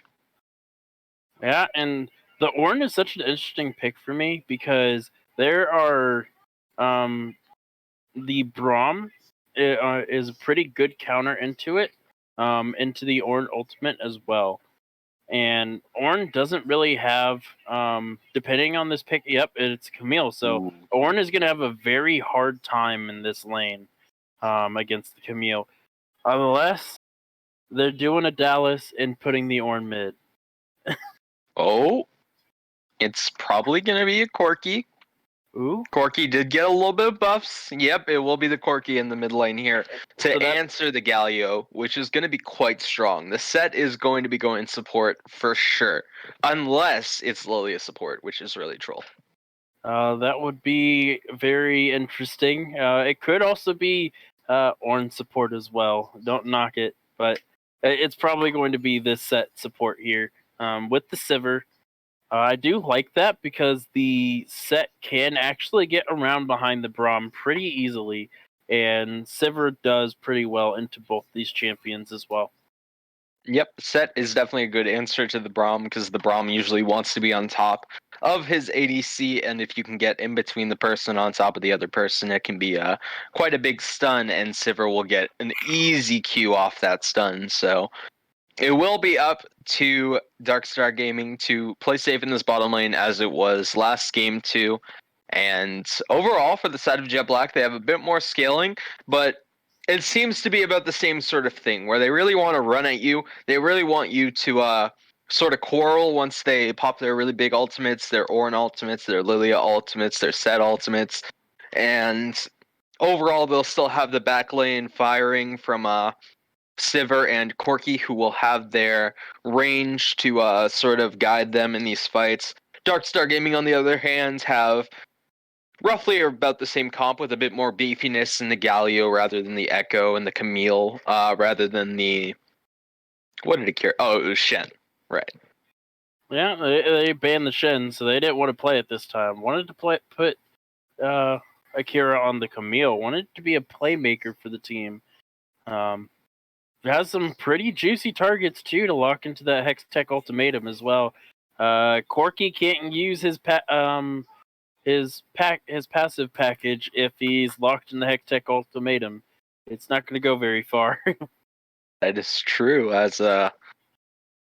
It is interesting to see how these solo lanes are going to go down. It's going to be very interesting to watch them as the game progresses. As we do have sort of just tank versus carry on both sides here. We've got Camille versus Ornn, and then Galio versus Corki. So it'll be on sort of both the carries on those sides to push their advantages. You know, Corki will definitely pressure Galio out of lane, and if Camille trades correctly, will definitely get Ornn out of lane eventually. So it's just a matter of who can push the advantage further. And not seeing Doncius before this game will definitely it will definitely be a good taster for how he will play in terms of control in the lane. Because this should be a pretty easy matchup for Corki. They did give him the counter pick, and it is quite a strong one at that. Yeah, it is a good counter pick. However, you do have to remember that the 80% of Corki's auto attack damage is converted into magic damage, which Galio loves magic damage hitting him because it doesn't do anything to him. So he does have to be wary that he won't be doing as much damage as he thinks the more Galio builds tank if he is going the full tank route instead of going for some damage. He has plenty of damage on his team, so I would expect the Galio to go full tank. Doesn't really have anybody else besides the Braum to tank with him, so if he tries to go damage hybrid build between the two, then his team might be lacking a bit of a front line with just the Braum there. And I just want to make sure that we send it out to all the viewers. Make sure you get your votes in on who you think is going to win the exclamation mark vote and the either DSG or the JB for who you think is going to win. Personally, I think DSG has this game in the bag. They showed us last game that they can match the aggression that JB does early, and then they can sort of just wither that storm and create their own right afterwards. You know, it's the ice storm right after the snowstorm. So it's obviously going to be on both sides, very interesting game. It's going to be on the playmakers, obviously, like we were saying. The Corki versus Galio, the Camille versus Ornn. The Graves versus Lilia will also be a very interesting matchup. If one side can get the lead, then the other one can have quite a rough time. So we'll have to keep an eye out on that. What do you think on Dream Unforgiven? Who do you think is going to win this game? That's a great question. I was completely wrong last time, so I want to think about it for a little bit. Let's see. If I remember correctly, Mike up there in the top lane, Ornn is his best champion. There was a lot of memes running around back when he was playing for one of the teams a while back that it was his best champion. It was constantly banned from him. So I really am excited to see how he deals with this Camille. Obviously, VKC got his Graves. But Lilia is a very good pick into him, seeing as how he likes to fight champions where he can stack armor. And Lilia doesn't do damage on the physical department. So I am going to have to give it to Darkstar Gaming this time. But I wouldn't be surprised if Jet Black can come back and win this as well. Very fair, very, very choice. And make sure everyone gets their last votes in here really quickly as we are about 30 seconds into this poll.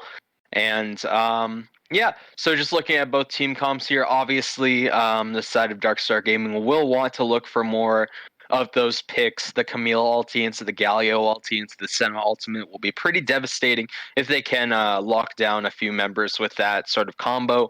But obviously, that's a dream scenario. It's not always 100% certain what's going to happen in these games.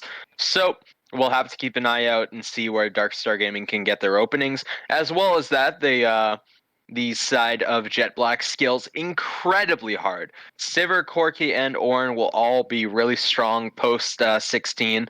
Same with Lilia. Lilia will be pretty strong, although she will just be a slow bot or a sleep bot after a point. It's just down to what team can get sort of the ball rolling. You know what I mean? Yeah, and hopefully that they can get the ball rolling fast enough for the game to end, because if Jet Black can let this game continue to push onwards and Corki gets a upgraded Infinity Edge, the Sivir gets the upgraded Infinity Edge, could be very dangerous. The Spectator Light is finishing up here, so I believe we will be going on to a short break. Yep, we're going to send it to break, everyone. Thank you for watching, and we will be back in a few moments with the game.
We're back. I unfortunately was unable to see exactly what the results were for the outcome of the vote, but I believe it was Darkstar favorite. Just looking at the chat here, yeah, a lot of people were putting Darkstar for the favorites here. So obviously they've got the hype going into this game too. The vote was correct in game one, so breaking the curse here, they are going to walk into this top side jungle, going to get a bit of a vision down. Are going to have to peel off though, as they do get a ward on. VKC will get the ward down in the blue side, though. We'll make sure that he knows where set is going to start. Yeah, and just updating you, it was an 87.5% one voted option. Ooh. Big taunt up in here. Donishus is taking a lot of damage, but Akira and Awesome Sheep also returning with a lot of that too. Are going to have to back off, and that's just 4 recalls right off the bat for minion spawning. And Donch actually unable to get the recall off. Going to have to burn the TP if he does that. Going to be too slow on lane. Now Lily has to start top side rather than just going straight for the blue buff. Yeah, I would have. If they were gonna try that, I would have loved to see the Ornn start the E there, just to knock them up as soon as they walk in there. Then maybe they force a few summoners there as well. Yep, that's definitely true. As pretty standard starts from both sides. We're not seeing anything too crazy. The Lilia won't get a leash on the top side here from the Ornn, and we'll be a little bit slower on the clear here as VKC will get on the Raptors, as Lilia is still going at that red buff. So just very quick for the Graves, going to get quite accelerated quickly. Is Lilia still going at that red buff? Damn, that was a long freaking a long freaking clear right there. Oh man, going over towards the Krugs now, I believe. Yep, going over towards the Krugs.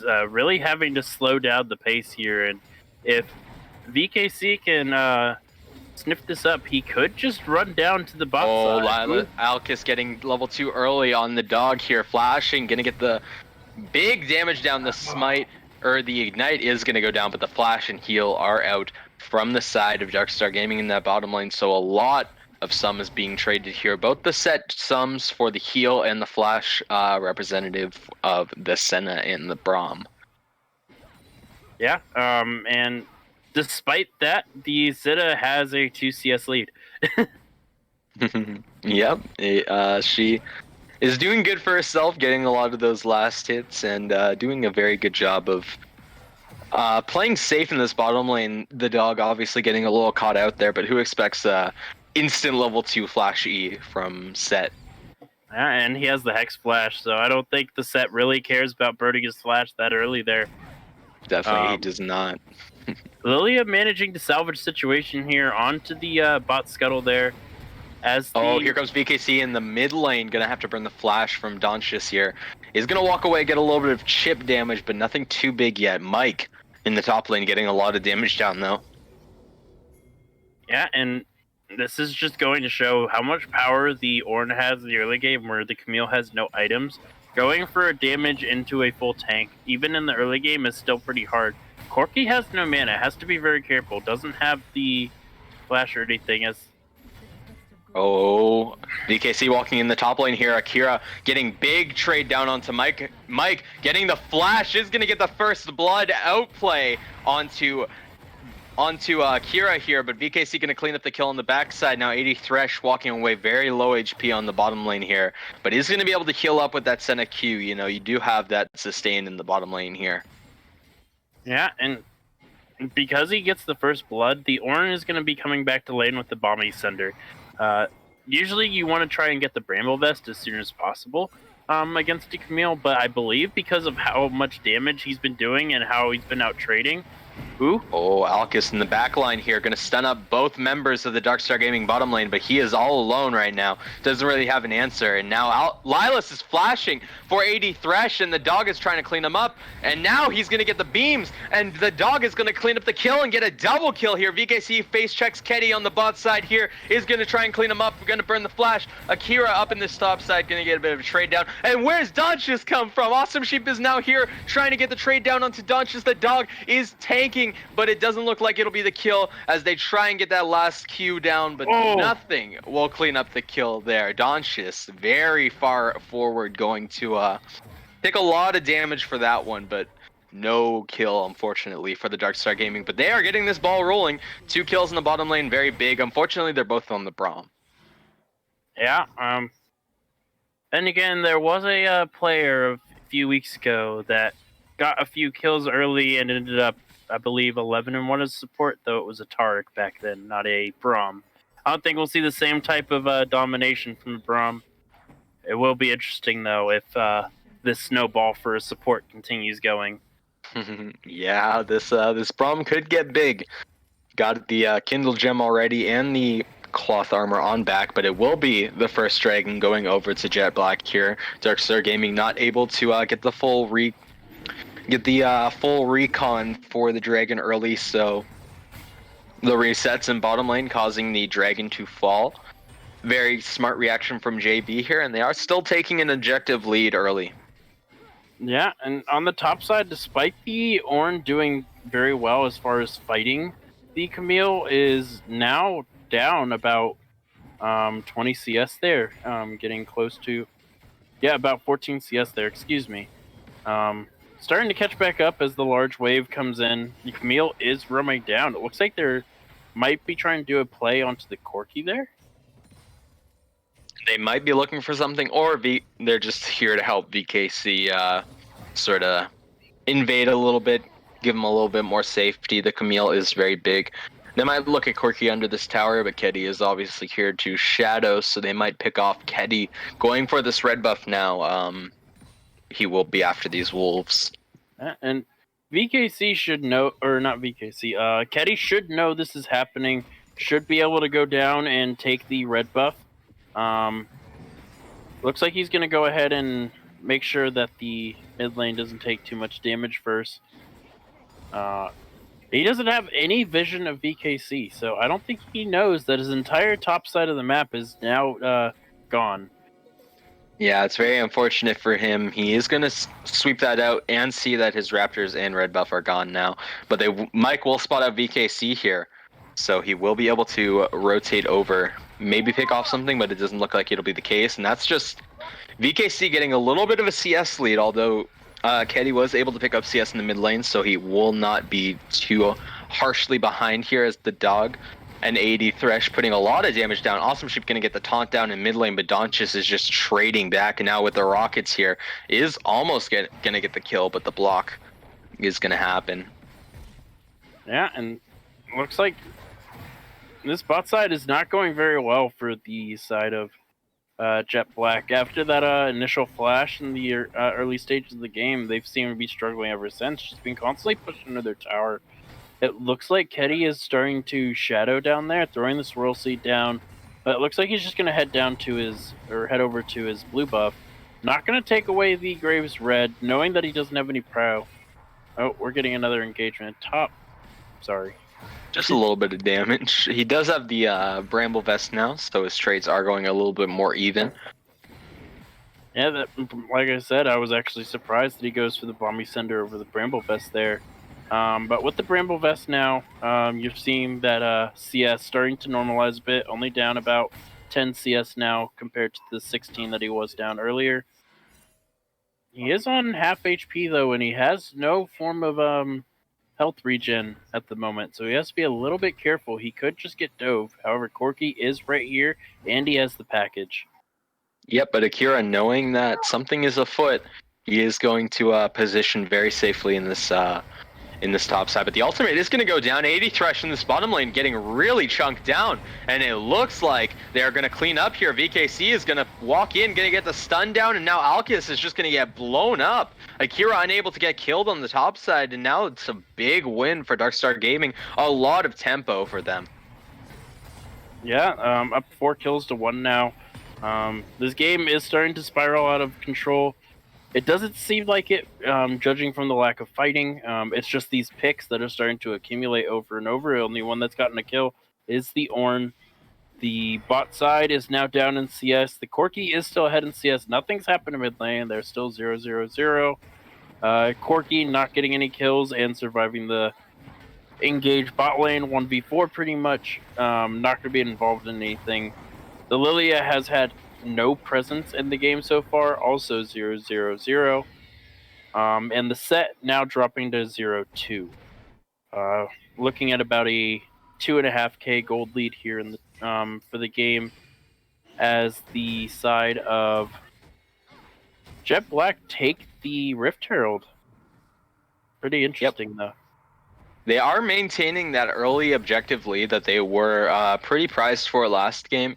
It will be on this next dragon to really keep eyes out for. 20 seconds on the spawn for that, and it is really close by. We have VKC clearing out this mid lane, and the bottom lane of JB going to get the reset a little bit late, actually.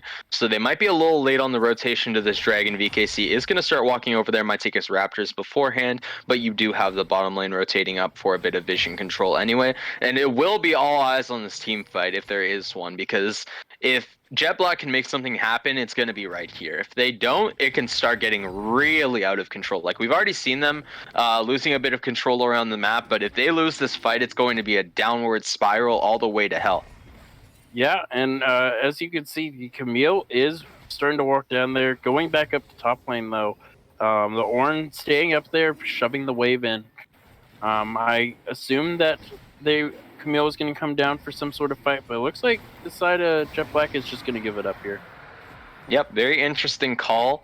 And it will be the Mountain Soul for this game. So we did 50-50 between an impactful and non-impactful soul, and it will be the impactful one.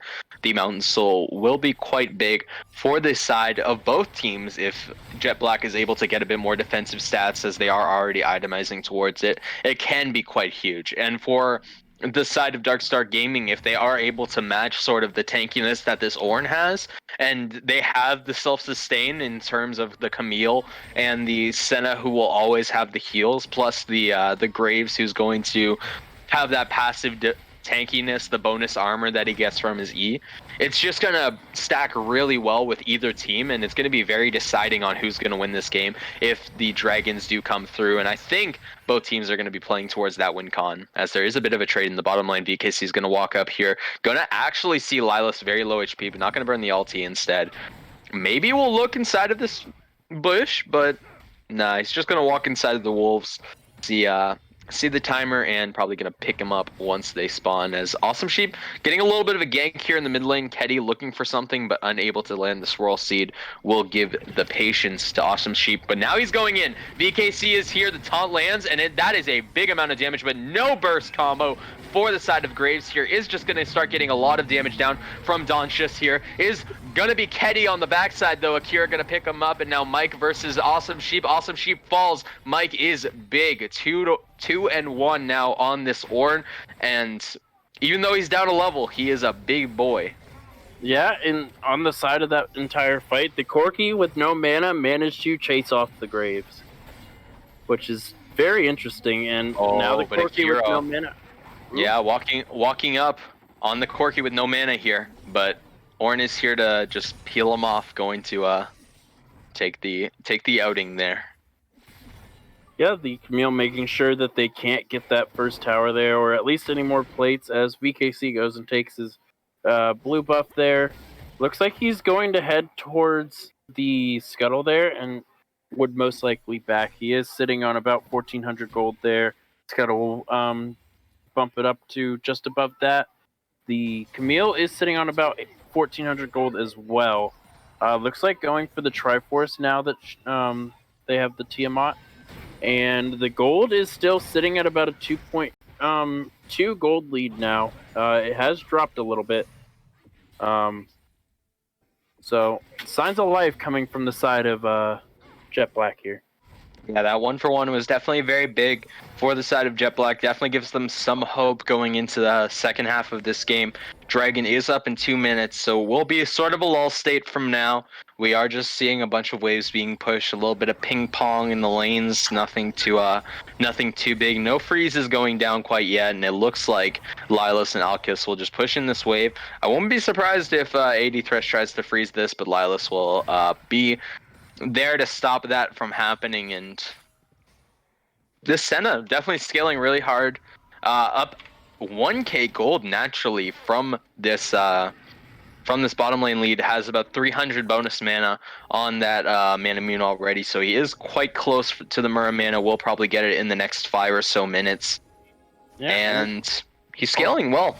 Yeah, sitting on 30 stacks there as well. I mean, the Sivir is trying their best to do what they can. It was very interesting jump up, trying to probably predict the Camille wall latch there. Missing it, and they just take the first turret there with no response from the side of Jet Black. Yep, just naturally strong. VKC was hovering bot side, getting the ghosts down, and now he's up about 20 gold, or 20 CS in this jungle, and he is pushing this lead, as Akira is still putting hard trades onto Mike here, even if he is trying to get good trades back. It is working quite fine for him. He's not too rough, as it looks like Keddy is being spotted here. Akira will walk up, but not going to go for the play, as Galio is still lurking, but nothing too big going to happen. Donchus gonna have to W away there, as it looks like the big damage is coming down onto Keddy now. He is alone. That is 4 people strong. All the ultimates go down for him. That's 4 ultimates burned for that pick. 1 minute, or actually 15 seconds to Dragon, and that is what Darkstar Gaming needed to get this next Dragon, and they're gonna secure it for themselves for sure. Yeah, and they are missing every single one of their ultimates right now, except for the Braum ultimate. Meanwhile, on the side of Darkstar, they still have the Ornn ultimate, they still have the Set ultimate. So this fight could get very hectic very quickly. Cooldowns will not be up in time for this dragon fight, and the Lilia is running down here as fast as possible. No, looks like Lilia is going towards the top side of the map. Bit of a split call there, as the rest of the team want to try and contest this. Yep, it looks like they are going to end up having to give it, though. They will trade it for the Rift Herald, as it looks like there's pings going up to it, and they are rotating up. Donchus will respond with his mid lane tower most likely as well, as there is really no answer from the Senna here. He doesn't really have much to deal with it. The mana mune is not completely finished yet, the Mura mana rather, and now Donchus is getting flashed on, absolutely taken down. The Braum on a killing spree. Now here comes AD Thresh, 4 people strong. The dog might be the sacrificial lamb. They are trying to make it happen. This set is just beaming towards this Thresh or this Senna rather, and unfortunately will not be able to get the kill. Keddy almost falls down to the tower shot there, and Darkstar Gaming getting the pick there, but not really knowing where every member of JB was did definitely cost them in terms of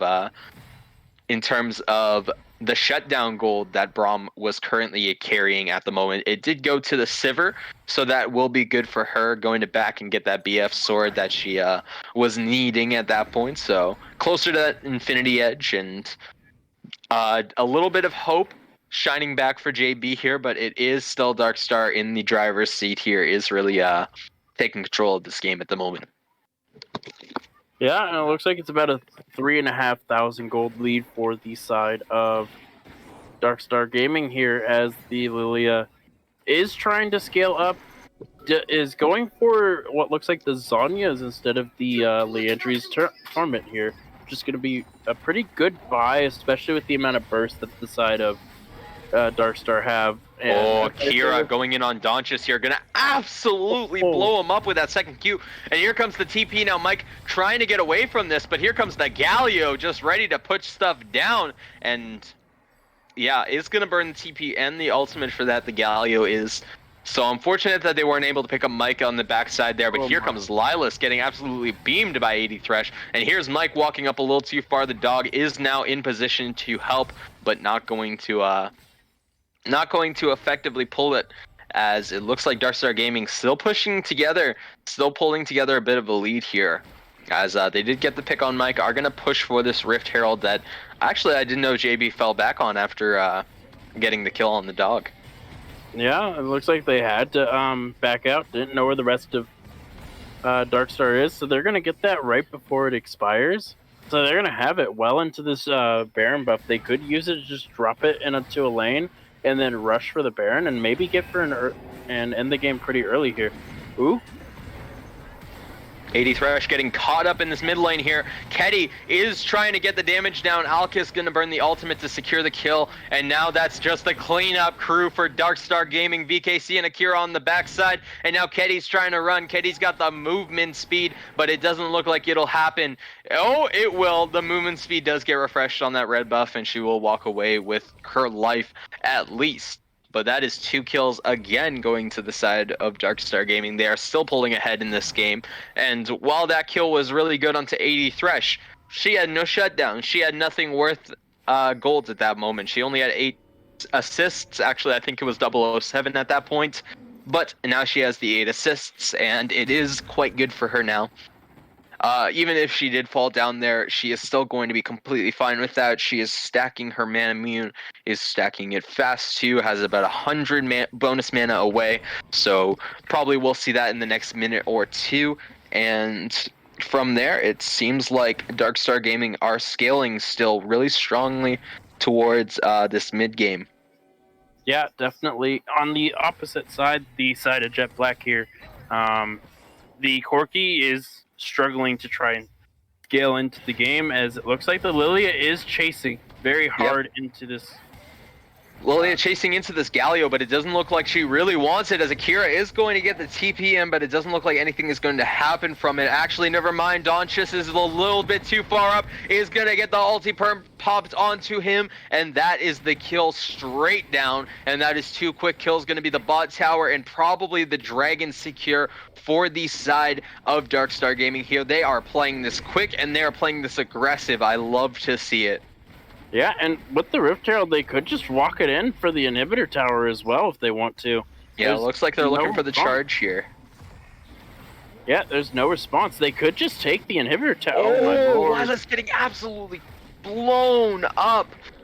The Rift Herald will go down, but that's the inhibitor tower now, almost looking like the inhibitor for the side of Darkstar Gaming. But here comes the cavalry from the side of JB, but it'll be the mid tower 2 to respond. They have nowhere to go. They are getting strung around the map. Right now, Darkstar Gaming have full control of this game. Yeah, and what do you think this Jet Black needs to do to get back into this game? Because well, they need to stop this soul from being taken, so Keddy's got to do some miracles, but it doesn't look like they're in a position to start it. Yeah, that's the soul point going over to Darkstar Gaming now, they are taking a significant lead in this game, and it is very unfortunate to see that Don just had his package up for that, unable to make it to the Dragon and unable to make a play.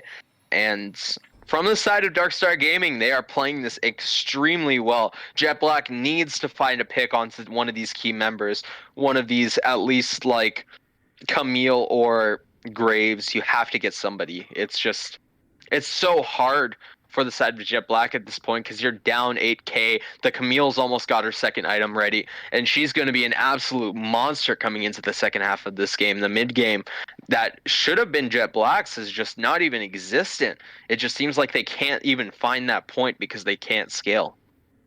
Yeah, 100%. And with the Lilia going for the Zhonya's there, not going to be doing nearly as much damage as you usually see coming out from the Lilia with 2 items.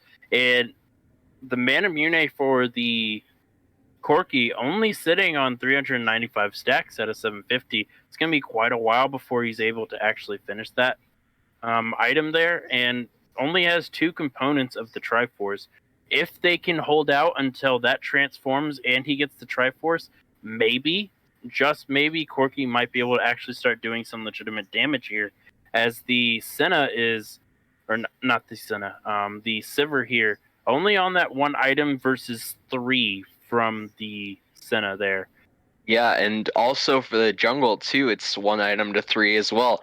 You have the Zhonya's versus the LDR, and the Yomu's almost has his boots finished too, and that Zhonya's is just crippled. I mean, none of the armor is even gonna matter once you get that LDR, and he already has it. Like, it's so hard for Ketty to realistically get into these team fights and get a good Q for an ultimate, because you'd have to burn so much more than just your life. You'd have to burn your flash, you'd have to burn your smite, you'd have to find the optimal angle to get on all 5 of them in a death ball and then get them. But the way that Darkstar Gaming are playing these fights, they come from all angles. You don't even know where they're coming from. It's so hard to distinguish how to play a fight when you don't understand where every player on the enemy team is. And that is where most of these fights are happening. They're trying to look for picks, and then they end up getting punished for it because 2 members have already rotated by the time you got that 1 pick.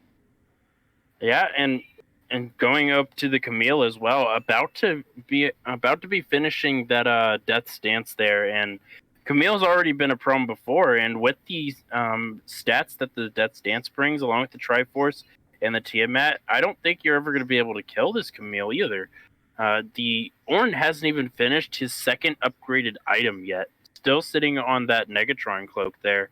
Looks like he's starting to go for the Abyssal Mask, but it's going to be a very long time before he can get that out. And the only item that is capable of being upgraded for the side of Jet Black is the Zhonya's, which is not an item you even want to upgrade anyways. Yeah, and it's kind of unfortunate seeing that the Abyssal Mask is going to be the 2nd item on Ornn, because you are amplifying AP damage, but it's not the AP damage you want to be amplifying. While you do amplify a lot of what Corki wants to do, it does amplify a lot of what Corki would want to do. Corki doesn't have any items at the moment to amplify. The Abyssal Mask is not negating basically any damage from the side of Darkstar Gaming. You're more so just there to stand in the middle of them. Yeah, when the members that are supposed to be dealing damage while you're standing in the middle of them aren't dealing damage, it would have been much better to just go straight into like either an Iceborne Gauntlet, a Frozen Heart, or something at this point. Yeah, I would have loved to have seen the Iceborne Gauntlet, and so that way it can be upgraded to the Frozen Fist, because now you're reducing the mobility of this Camille, you're reducing the mobility of this Graves, and it might make these fights playable, allow the Lily to actually get in there and get those 5-man ultimates. Maybe for the Sivir and the Set to actually go in and do some damage as well. Corki firing from the back line, but if he completes this Abyssal Mask, I don't know. It just seems like the wrong buy here. Yeah, and I just want to apologize to everyone for the pause. We do have a bit of lag going down for VKC at the moment, is going to put a little bit of a halt onto this game at the moment. Hopefully Darkstar Gaming can get that jungler back soon enough, and this game is going for the side of Darkstar Gaming, so if they are able to get their jungler back and not make it a 4v5, it'll be quite over for the side of JB, but they do have about 5 minutes. And They if they will. don't get it back in and it becomes a 4v5, do you think that they can still pull it off? Do you think they could pull off the 4v5 with how far ahead they are? Yeah, I mean, the Camille is so strong at this point, she could probably be equivalent to the bottom lane of JB plus the mid laner as well. You could probably even just take out Awesome Sheep too and still win this game. Like, it just seems so like such a hard mountain to climb for the side of the Jet Black here, as it seems like every member has just the key items that they need on Darkstar. I mean, you got the Rapid Fire now and the Yomus for the Senna. She's just going to be bleeding people. And we do have the Archex finally going through, so we will be getting into this game very shortly. Sorry for the wait, ladies and gentlemen.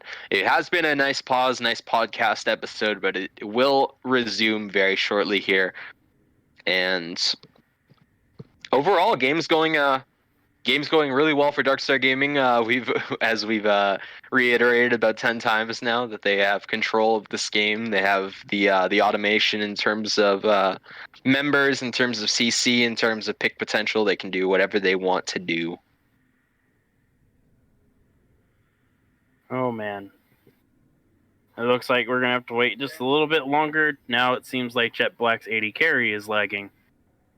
Yeah, just a little bit of lag for the Jet Black ADC here, but shouldn't be too bad. He will be back relatively quickly here. This will be on JB's time now, so at 24 minutes, it did switch from Darkstar Gaming's time to JB's, so there will be about a minute taken off of JB's time if they do end up going for a pause, but let's just not hope that this is a 20-minute podcast episode. As Usually we switch it over to the analyst desk. At least that's what the pros do for pauses that go a bit longer than about 5 or 6 minutes. So I don't think we can do that here. Yeah, no, can't do that unfortunately, but we can still look at this game. This game is quite interesting. We are getting the Archex finally, so the game will be started very, very shortly for you guys. Sorry for the wait. It's been a long game, but at the same time, it's felt short in my eyes, as seems like Darkstar Gaming are just making the plays happen. They're making the choices that they need to make, and they're making the picks that they need to make at the appropriate times. I mean, you've seen the past 2 Dragon fights that they've been able to set up perfectly. They got the picks on the Ketty and Donchis like the last 2 Dragons, and as the game resumes, we have to see if they'll be able to surpass this Baron dance that it looks like JB was setting up for, but now just going to take a bye. And Kira looking like face checking Alkis here. Ketty absolutely by himself here. VKC's gonna smite away that scuttler, and now a little bit of cabin fever obviously made a bunch of these people happy, as VKC walking in for a bit of auto attacks here. We'll get a little pause in the breakage as Alkis will little blast clone up. And yeah, game's slow, steady. VKC dashing forwards onto Alkis here, just absolutely bursting him down. But Alkis is going to get the trade kill? No, he won't. 80 thresh will be there to heal. The Senna is just too massive, and you can't kill this Graves anymore. Yeah. Pretty much all of your damage right now is coming from... Only damage you have right now is coming from the Sivir and the Corki there, which Corki is on the bot side of the map. He is trying to take this tower, trying to get something back as the Baron is started here. And I don't think that Jet Black knows that it's there, that it's happening.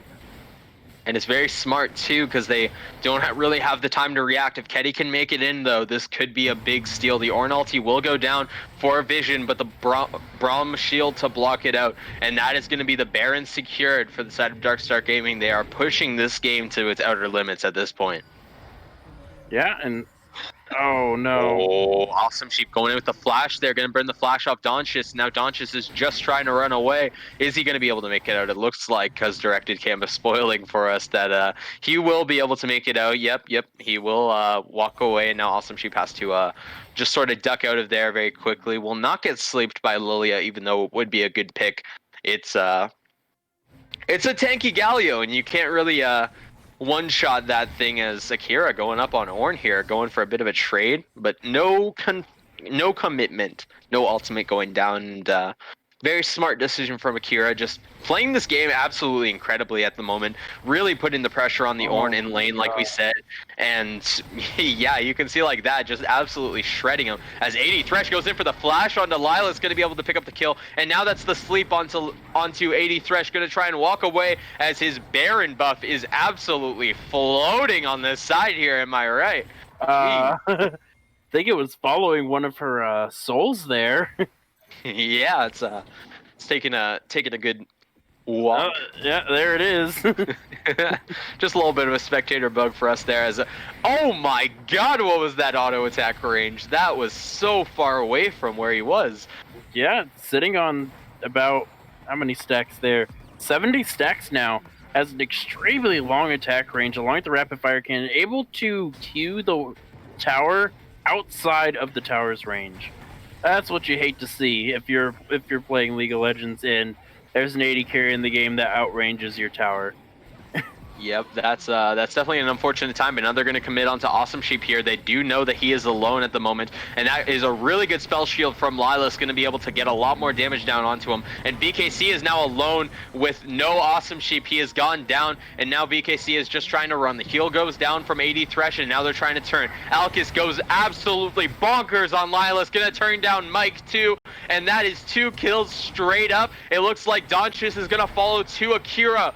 Goes in, gets the kill. The kill goes to the dog. The Braum is taking all the kills, taking all the glory, and now will take the game, as it looks like it'll be another 2-0 for the side of Darkstar Gaming here against Jet Black. Jet Black don't have the answers, as it seems.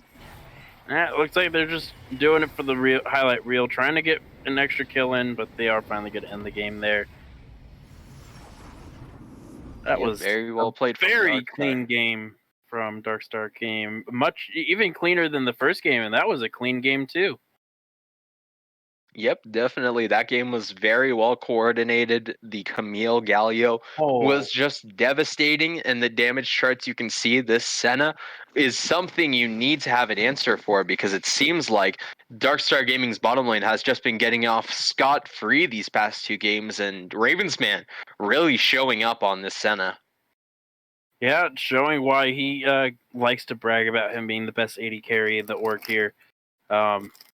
Just Senna seems to be the reason, I think, in both games, why it's been so hard for the side of Jet Black to actually do anything. But because of the 2 subs, they only have 1 ban. Do they ban the Senna here and leave up the Evelynn, or did they ban the Evelynn and leave up this Senna? I don't know what they need to do to be able to try and get this series back on track, but they're running out of time as this game goes to match point here. Yep, Darkstar Gaming really showing off in this game too. VKC obviously again getting another one of his master picks, and yeah, really showing up. And I think we're gonna send it over to the analyst desk after that one to break down game number 2. We'll send it over to Psychonautic now. Hopefully he's not muted. Thank you for the heads up, Bam. I actually did double check. As always, I've literally never had my mic muted whatsoever. You know what, guys? I'm just going to outright say it. 60 stack Senna is not balanced. Autoing enemy champions from under their, near their inhibitor while she is standing outside of the wall. Pretty disgusting. Finishing the game with 76 stacks. So very close to that 80 stacks, which I honestly I'm happy I didn't have to actually witness that. Season 10 champions are just something else. Anyways, skipping past the balanced state of the game, DSG, they showed up to play tonight. Already up 2-0 here. Gonna look to close out the series here. We, for some reason, see a lot of sweeps on stream, especially when I'm streaming. I guess it's the streamer buff. Anyways, a well-played game from pretty much, once again, the entire team of Darkstar Gaming. The Camille putting all kinds of pressure on that Ornn. Regardless if they were winning or losing the trades, it was just non-stop pressure, not letting them breathe. VKC doing a great job once again, enabling that bot lane. The dog, I don't think I've ever seen a Braum with so many kills. It was insane. And obviously Ravens man on the Senna, being a team player, had all kinds of assists. I'm sure he was a little upset about it, but in the end, getting that huge dub and still putting out the most damage, so I'm sure they're happy with it. Not to mention Sheep's great ultimates, navigating the Corki matchup pretty well, setting up his team for success. The Camille Gallio is a thing of beauty. Anyways, guys, I will throw up your player of the game poll, and we will be right back right after a short break.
Ladies and gentlemen, welcome back to the analyst desk. You guys voted, you guys chose very wisely and correctly, if I might add. It was no other than Ravensman once again on the Senna. Just kind of laying Kingdom down there in the bot lane. Considered a scaling pick, but when paired with Dog, him and Ravensman, they just pop off. Braum had so many kills, and even though Ravensman was collecting those assists, he was getting even more souls, getting 60 souls like 25 minutes into the game. Once Senna has 60 souls, it's pretty hard to play against. So well played to Ravensman. Congratulations on your player of the game. It was well deserved. Anyways, teams are ready for the Game 3 draft, so I will send it back to our casters for draft.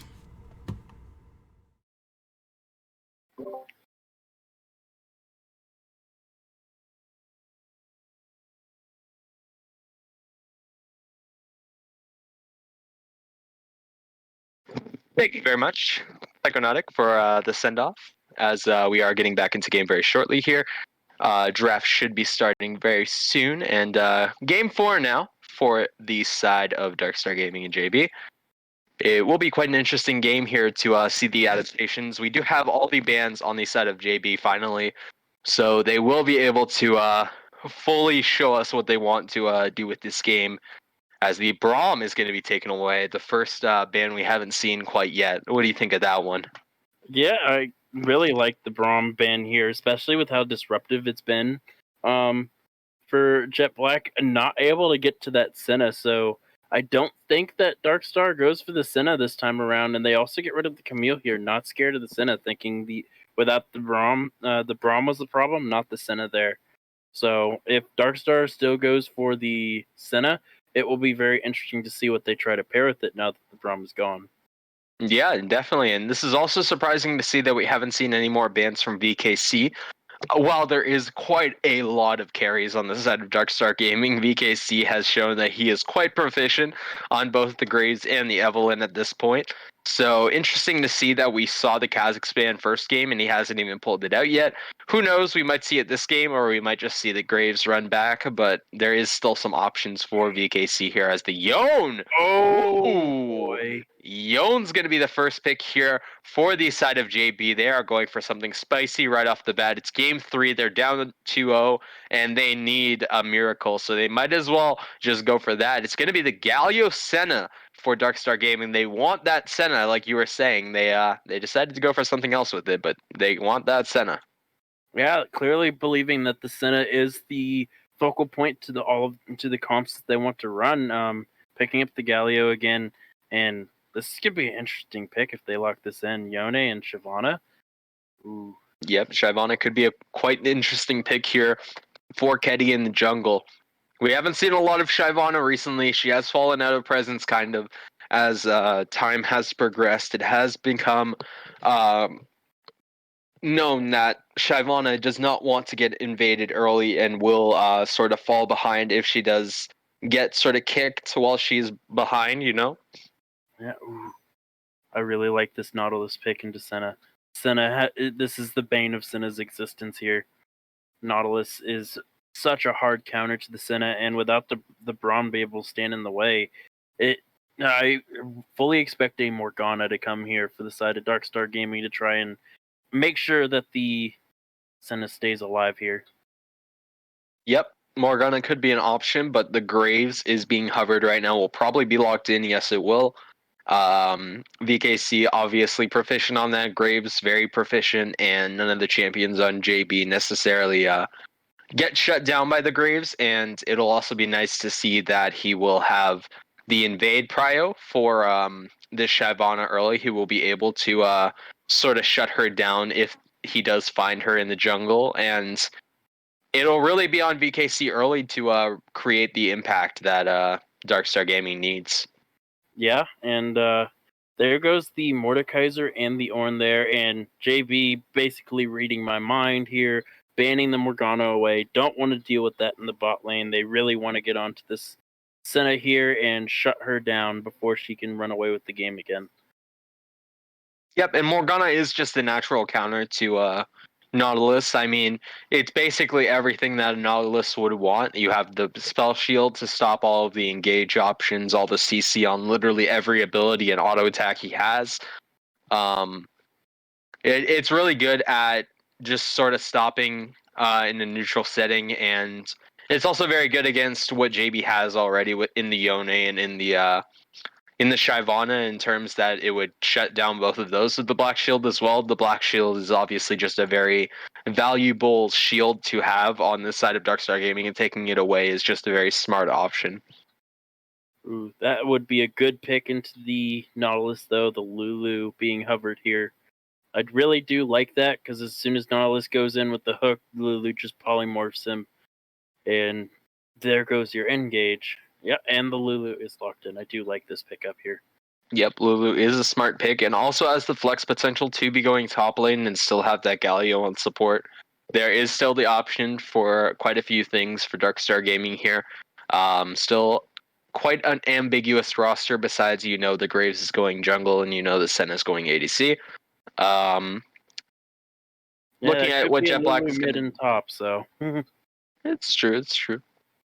There's a chance that JB still flexes this Yone to ADC, but I don't think that's necessarily too favorable for them, especially against Senna and Lulu. It could get quite dicey for them.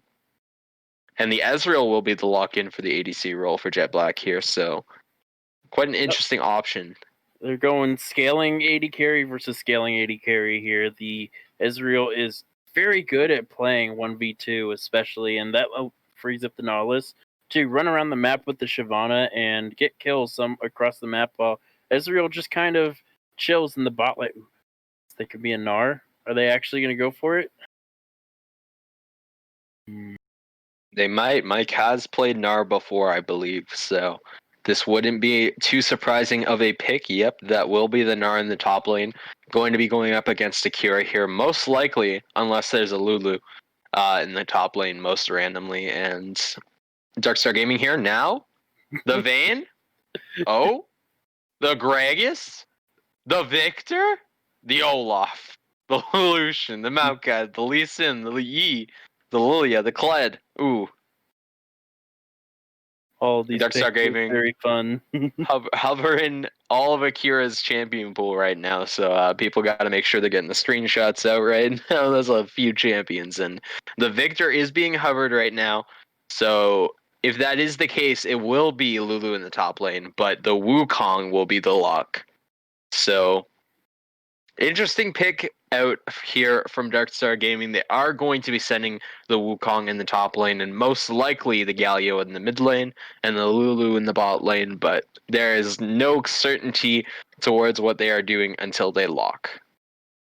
Yeah, I do find that the Wukong Gnar, if it is going to be that in the top lane, it's a very interesting matchup, because even with the dash, invisible dash the Wukong gets, he will still be in range of Gnar's ultimate if he's next to a wall. He cannot dash away from it unless he flashes the ultimate. It will knock both him and the clone into the wall. That is true. It is quite scary when you are against Gnar against these walls. But that's obviously on Akira to stay away from the walls, stay closer to the center. And obviously opens up Ketty for a few options. Shyvana here with the ultimates in the back line and stuff like that. And overall, both team comps seem pretty standard from what we've seen. I think the Yone is quite an interesting pivot from what we usually see from Jet Black here, but obviously they need something that sort of throws Darkstar Gaming off. And obviously, if it's going to be the Yone in the mid lane with Alex Kander coming in, it's going to be the Yone. And I mean, Alex Kander is definitely a player that we've seen carry games before. So I guess we are going to have to see what necessarily happens in this next game. Yeah, definitely. As looks like somebody is trying to reconnect or something like that in the chat. I don't think they're ready just yet. We will be getting into Champs Select here in a moment. Ooh. Yep, we will be, and hopefully this game is as interesting as everything else has been so far. This series has definitely proven to be quite an interesting one. Yeah, I don't know. And I don't know if it was you or if I'm just seeing this from Psychonautic here in the chat, but Wukong Senna is a thing that can be brought out here. that is a thing that can be brought out. It is a possibility. I don't know if that is what they are going for. There's definitely a few options to go in lane with this Senna. You have the Lulu, obviously. You can throw the Galio in there still. You can still throw the Wukong too. It just depends on what Darkstar Gaming necessarily wants to counter the Nautilus, because Wukong can be good against Nautilus. You don't want to get hooked, or you don't want to hook a Wukong if you're Nautilus, especially when he can just E onto your Ezreal and start spinning like a Beyblade, you know? Yeah, no, 100%. But we'll find out as these picks start coming in now. Fairly standard from the side of Jet Black. They're not, doing any sort of trickery. Oh, And there it is. It's going there to it be the is, Wukong the Senna bot lane. Lulu top. It could be Wukong Senna, or it could be Galio Senna. There is still two options available in bot lane. It's going to be on Awesome Sheep to really show us what's going bot lane here. What's he locking? The Wukong? The Galio, okay. So it will be the Wukong Senna bottom lane. It will be the dog actually playing ADC then, and then the Senna will be on more of a supportive role for this Wukong in the bot lane, and it's an interesting pick for sure. Unless 80 Thresh is going for the Wukong here and putting the dog on support Senna. Oh, that is true. That is also an opportunity for them. Nope, it'll be him on the Senna. Obviously, the classic Ravensman Senna, and will be interesting to see if they do end up playing the fasting lane, or if this Wukong is just going to be there for the supportive role. Yeah, definitely. But definitely a good choice for the side of Darkstar Gaming here. The Wukong is definitely strong into the Nautilus, into the Ezreal. You have the dash, you have the knock-up, and the bottom lane by itself can be quite interesting. It will be on the Wukong to obviously get hit by these hooks and make sure that the Senna is not getting sniped.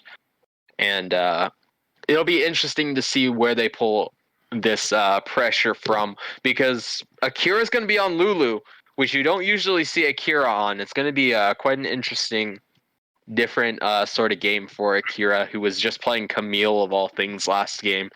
Obviously, Lulu has the kill pressure in top lane. She does have the match in sort of range.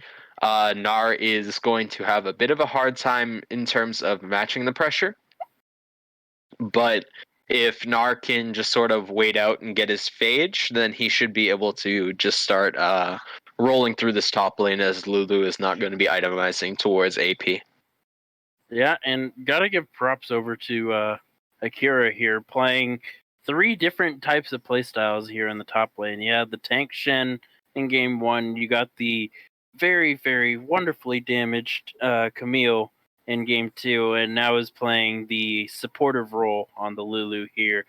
Gonna sit in the back and let the rest of his team carry him through this time around. Yep, and as we are getting into this, I want to make sure that everyone knows to vote. Get your voices in and heard on who you think is going to win this game. Do you think it's going to be JB, or do you think it is going to be Darkstar Gaming? Personally, I think Darkstar Gaming has a better comp in terms of just overall 5v5. They have a really good team fight, and they're also up 2-0. They have the momentum. I think it should be easy 3-0 GG for them. Not to throw shade at JB in their full roster form, but I think it just seems that Darkstar Gaming have come to a completely new form this series, and VKC has been completely on form. Same with Akira, and same with the dog. So having him on Wukong should be quite interesting. What do you think, Dream? I want to give it to JB, just that way we can see this go to 5 games, or at least 4 games. But It's Darkstar's comp just it's better pretty much everywhere. Shyvana is a very weak jungler right now unless Shyvana can get ahead, and if this is Dark Harvest AP, Shyvana can get ahead very, very quickly. I've seen Shyvana's one-shot 80 carries with that empowered. Can't remember, is it the E or the W? It's the I E. believe it's the E. The empowered E, one-shotting 80 carries with that damage that comes out, and nobody expects the amount of damage Shyvana can bring out either. And because the buff and in recent patches to the radius of it, it's a lot bigger and it's going to do a lot more damage to a lot more people as well. So it's really on Ketty and Alexander here to really carry this game. If they can, then I do give the edge to Jet Black. However, the way Darkstar has been playing, it's a long shot. Yeah, I mean, Jet Black definitely does have the options to carry air. Alex Kander obviously was not in either of the last two games, so he will have a fresh mental, and he will be in here to sort of carry this. And Ketty, obviously, a member that we've been vocal on for a while now, that he is quite a good player. It's just he has had some slip-ups, a few mismanaged placements on where he is in terms of the map, caused him to fall behind in the last two games. But he is able to keep up with VKC early on, and especially on this Shyvana. If he doesn't get invaded by Graves, or he does some trickery that causes him to take the lead, it will be fine, as we are going to go into spectator delay. Ladies and gentlemen, thank you guys for watching. We will be back soon.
The next game number 3, this could be the deciding game for Darkstar Gaming here to take it all. They are going to go for an early invade on the top side, get a ward onto the blue camp, and Jet Black, don't know if they have an answer for this, as Alex Kander is now going to face check 4 people, is going to get taunted up, and that's the first blood already onto the Yone. That is not what you want to see.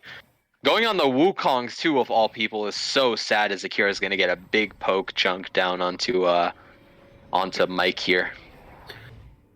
Yeah, Lulu being a pest, being annoying as always in that top lane. It's always the supports that you never expect to be the most annoying in the top lane. Remember the Soraka meta a few games ago? Or a few months ago? What do you mean? Soraka meta's been a thing for years. Yeah, but people actually figured it out this year. Yes, but they only figured it out, and then she got nerfed twice, and then got buffed, and then people, got shutters over their eyes, so no big deal. Lulu in the top lane here is quite strong at the moment, is quite a good pick, and will scale relatively strongly, and relatively well, rather, and because I know Dallas was flaming me in the chat for my pronunciation of stuff. Lane's starting pretty even here. Both junglers starting on the bot side of the map. It looks like VKC will, instead of going for an invade early, clear up towards the top side. Gonna clear the Gromp and then go for Wolves instead of just going straight blue into enemy red. Which is a good read considering the bottom lane was there to leash. Oh. Going a little bit wide there for the auto attack, but Wukong taking a bit of damage back there as well. But that's why you have the Senna, the second health bar here for Wukong will always be very nice, and you can take these uneven trades that'll end up becoming even because Senna can just keep refreshing her Qs and just keep putting the pressure out. Yeah, and looks like the Shyvana is still on the bottom side of the map going for a complete full clear. Oh, the dog getting hooked here. This is a big hook. AD Thresh trying to get some damage down onto Lilas here, but it doesn't look like they are going to be able to trade very effectively. And that is a big trade early. The side of Wukong Senna really want to wait until level 6 to really start getting these long form trades in, and while they are fine with these very small ones right now, it can be kind of detrimental towards them because if they start burning summoner spells, it becomes really hard to keep up in this lane. Yeah, and you're starting to see the amount of poke that Lulu can accumulate over time. Already the half health for the taunt for Alexander. VKC coming in the mid lane, gonna burn his flash, but that's the ignite going down for Alexander. Really well played on that E. Definitely a good return, burning the flash off of Awesome Sheep and getting control still in this lane after a mistimed gank, causing him to burn his flash. That is the W from Wukong, baiting out the auto attack for Nautilus. Going to get a little bit more poke in this top lane for Lulu, and things are still going quite fine for the side of Darkstar Gaming. As Alkius is getting rooted up here, going to burn the flash, and the ignite is traded for the side of Wukong, as Senna is absolutely beaming people now after just a little bit of overextension from the side of Nautilus, really causing a lot of damage to go towards him. Yeah, Senna's already sitting on 15 stacks. Ooh. Big trade in the mid lane there. Alexander taking the weekend of that one. Very smart patience on Awesome Sheep to wait out the Q from Alexander, and now he has the Q. Oh, Awesome Sheep going to be able to get that solo kill, but takes another tower shot as he walks just a tiny bit too far, and that's going to be the 1-for-1 in the mid lane here. But Alexander is just having a rough time. Is going to end up coming back with the Berserker's Greaves, as you will see Awesome Sheep coming back with the revolver, the Hextech revolver, so things will be pretty even on both sides here. Alexander will have a little bit more attack speed, but obviously Galio is going to be quite strong with that revolver, going to move to that proto belt soon enough. Yeah, and we are seeing that the side of Darkstar Gaming here have the TP advantage. They have double TP, and the Gnar has already burned his due to the amount of pressure that Lulu is putting onto him. Oh, man. Yep. Alexander getting big trades onto him here. He just cannot, for the life of him, get away from this guy. Yeah, and looks like the Ezreal is starting to fall behind in farm against this Wukong here. Not able to really keep up because of the amount of poke that Senna's able to dish out. And Senna, with the support side having a slightly higher chance for these stacks, is already sitting on 22 of them at 5 minutes in. And now Alexander looking for the Raptors, but nothing to be found. Will end up putting a ward down, so very good use of the E and the second Q to get a bit more vision for the side of Jet Black. Very safely too, very smart by Alexander. Definitely showing where Yone can be effective in terms of control over the map. He can get into some positions that no other champion can get into and make it out with complete ease because of his E. So using that to great effectiveness here as Akira is going in on Mike up in this top lane, going to polymorph him, and now he's going to pop the ulti, actually, Mike is. Now VKC is going to show up, and it's going to be big damage onto Mike. Akira is not going to fall down. He has the ultimate on him, and VKC is just going to get a free donation right there. So, again, Darkstar Gaming setting up very well for these fights, and that's going to be the Dragon trade for the top lane gank. So, overall, Jet Black taking the early objective control over a kill in the top lane is good, but We I see still them think do this- Sorry, go ahead. I still think Darkstar Gaming is in a favorable position as the Galio ultimate's coming in the bottom lane here, as the dog just absolutely flashing on top of this this Ezreal, burning everything to try and get him down, but not able to absolutely finish him off. So the dog will now just return to laning with Senna. And sorry, what were you gonna say? I was going to say something that I now no longer remember. Well, it seems like Darkstar Gaming has control of this game at the moment here, 3-1, and about 600 gold up. What do you think of Darkstar Gaming's odds this game so far? Oh, as the ultimate. Sorry to keep interrupting you here. Keddy just won in a fight here, as Akira's going to TP down just for the safety of it. And it's just going to be a few E's for the heck of it in the bottom lane here, as Awesome Sheep trading with Alex Kander in the mid lane. Alex Kander has no way out now. The E has been burnt, and the Q is also down. A really good dodge on that Q is going to cause a lot of damage to be missed, but that is big returns from Alex Kander here, popping the E and just absolutely trading onto the Galio. Very good solo kill. Yeah, 100%. And I did remember what I was going to say. Jet Black has been very consistent with getting all of these early neutral objectives. So, no surprise that they managed to pick up the dragon for a kill there. That's what I was trying to say. I remembered.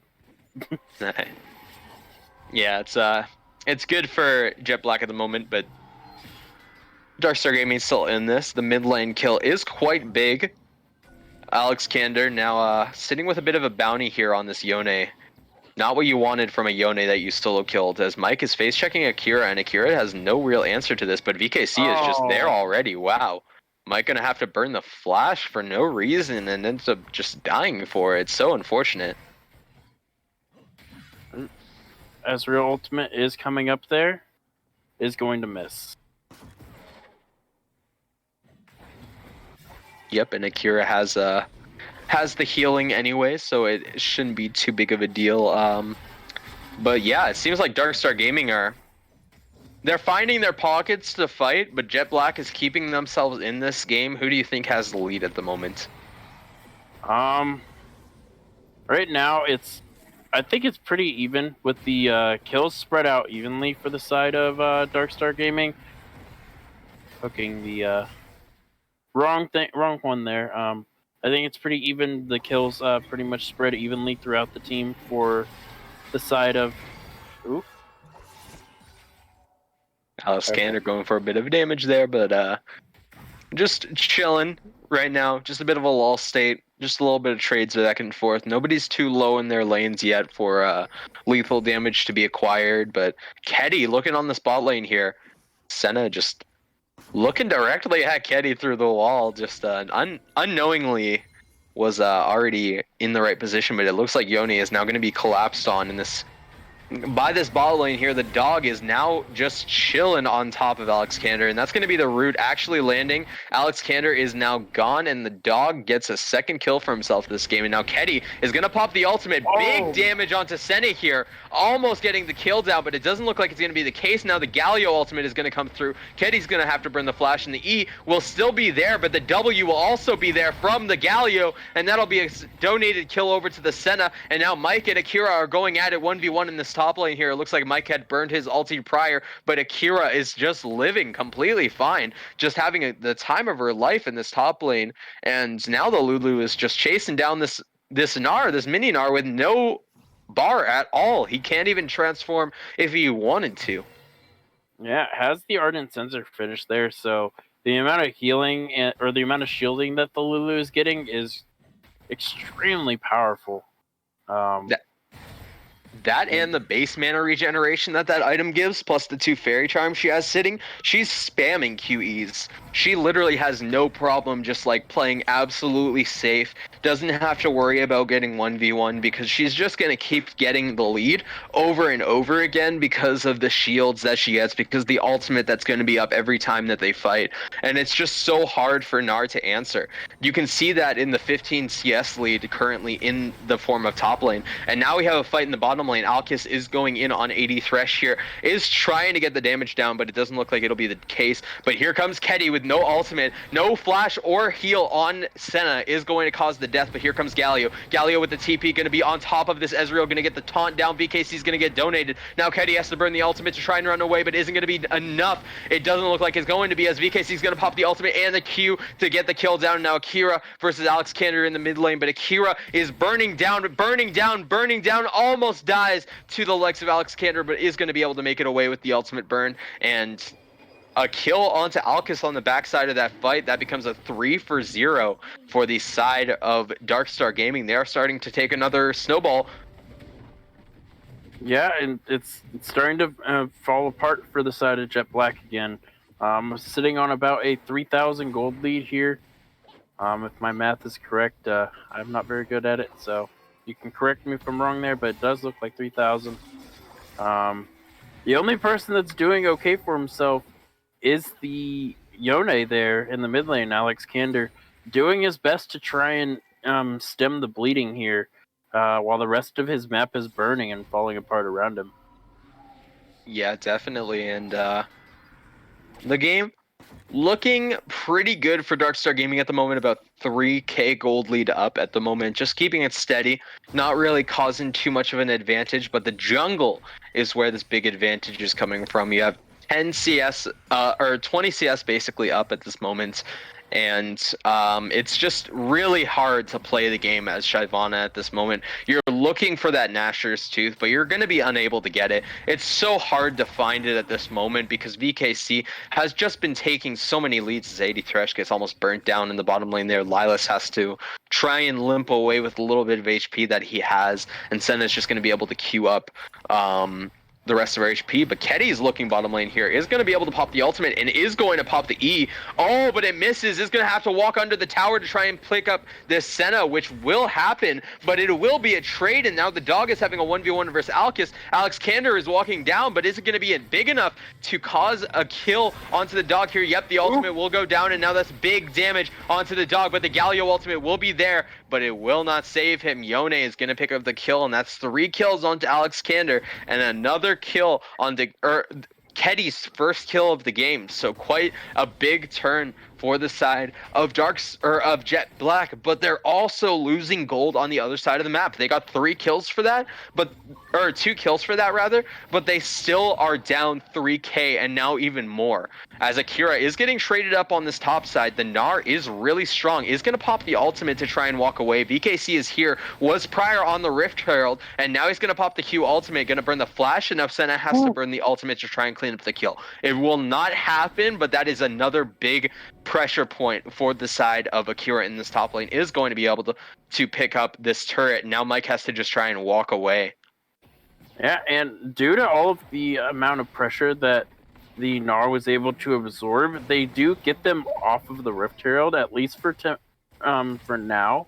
Looks like they're probably just going to go back to it here. The Senna is by herself with support though, but if she's not careful, Yone could probably just kill her before she even gets a chance to fight back.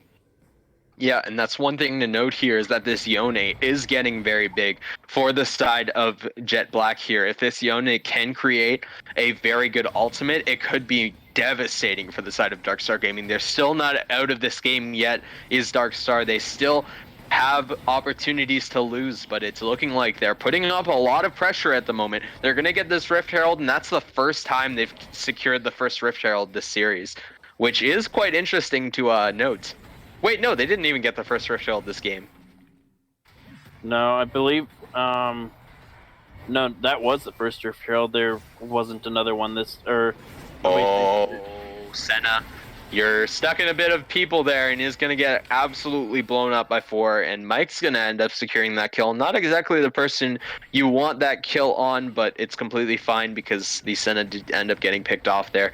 Now the dog is going to just have to watch as his mid lane tower falls down, although he's going to stop it for now. Are going to be able to clear away the minions is the Lulu and the Wukong, so things still fine for Darkstar Gaming, but Jet Black now starting to get a little bit of an edge, starting to get some picks going for themselves. It's getting better, but it has to get a lot better before it's going to get good again.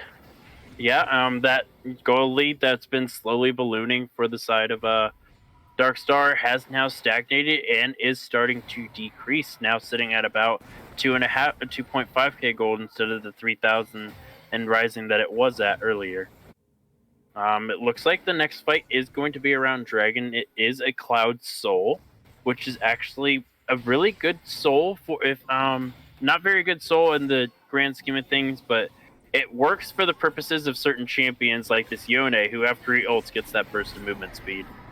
Yep, definitely. It could be quite big depending on the champion that it's on, but here comes Alcus getting blown up in this bottom lane here. The dog is just ready to pop the damage, and now Keddy's going to ult into the middle of 5 members just trying to pick up something, but it doesn't look like anything will happen. Keddy now has to back and will not be here for this dragon, and now that's just a free dragon as Mike is on the flank with Meganar ready to pop something, but it doesn't look like it'll be the case as Alex Kander goes in on Awesome Sheep, going to pop his E, going to go back out, and Mike has to run away as Meganar is just gone. It is a very rough fight for the side of JB, but no kills secured for DSG. It will be the dragon, however, secured for them.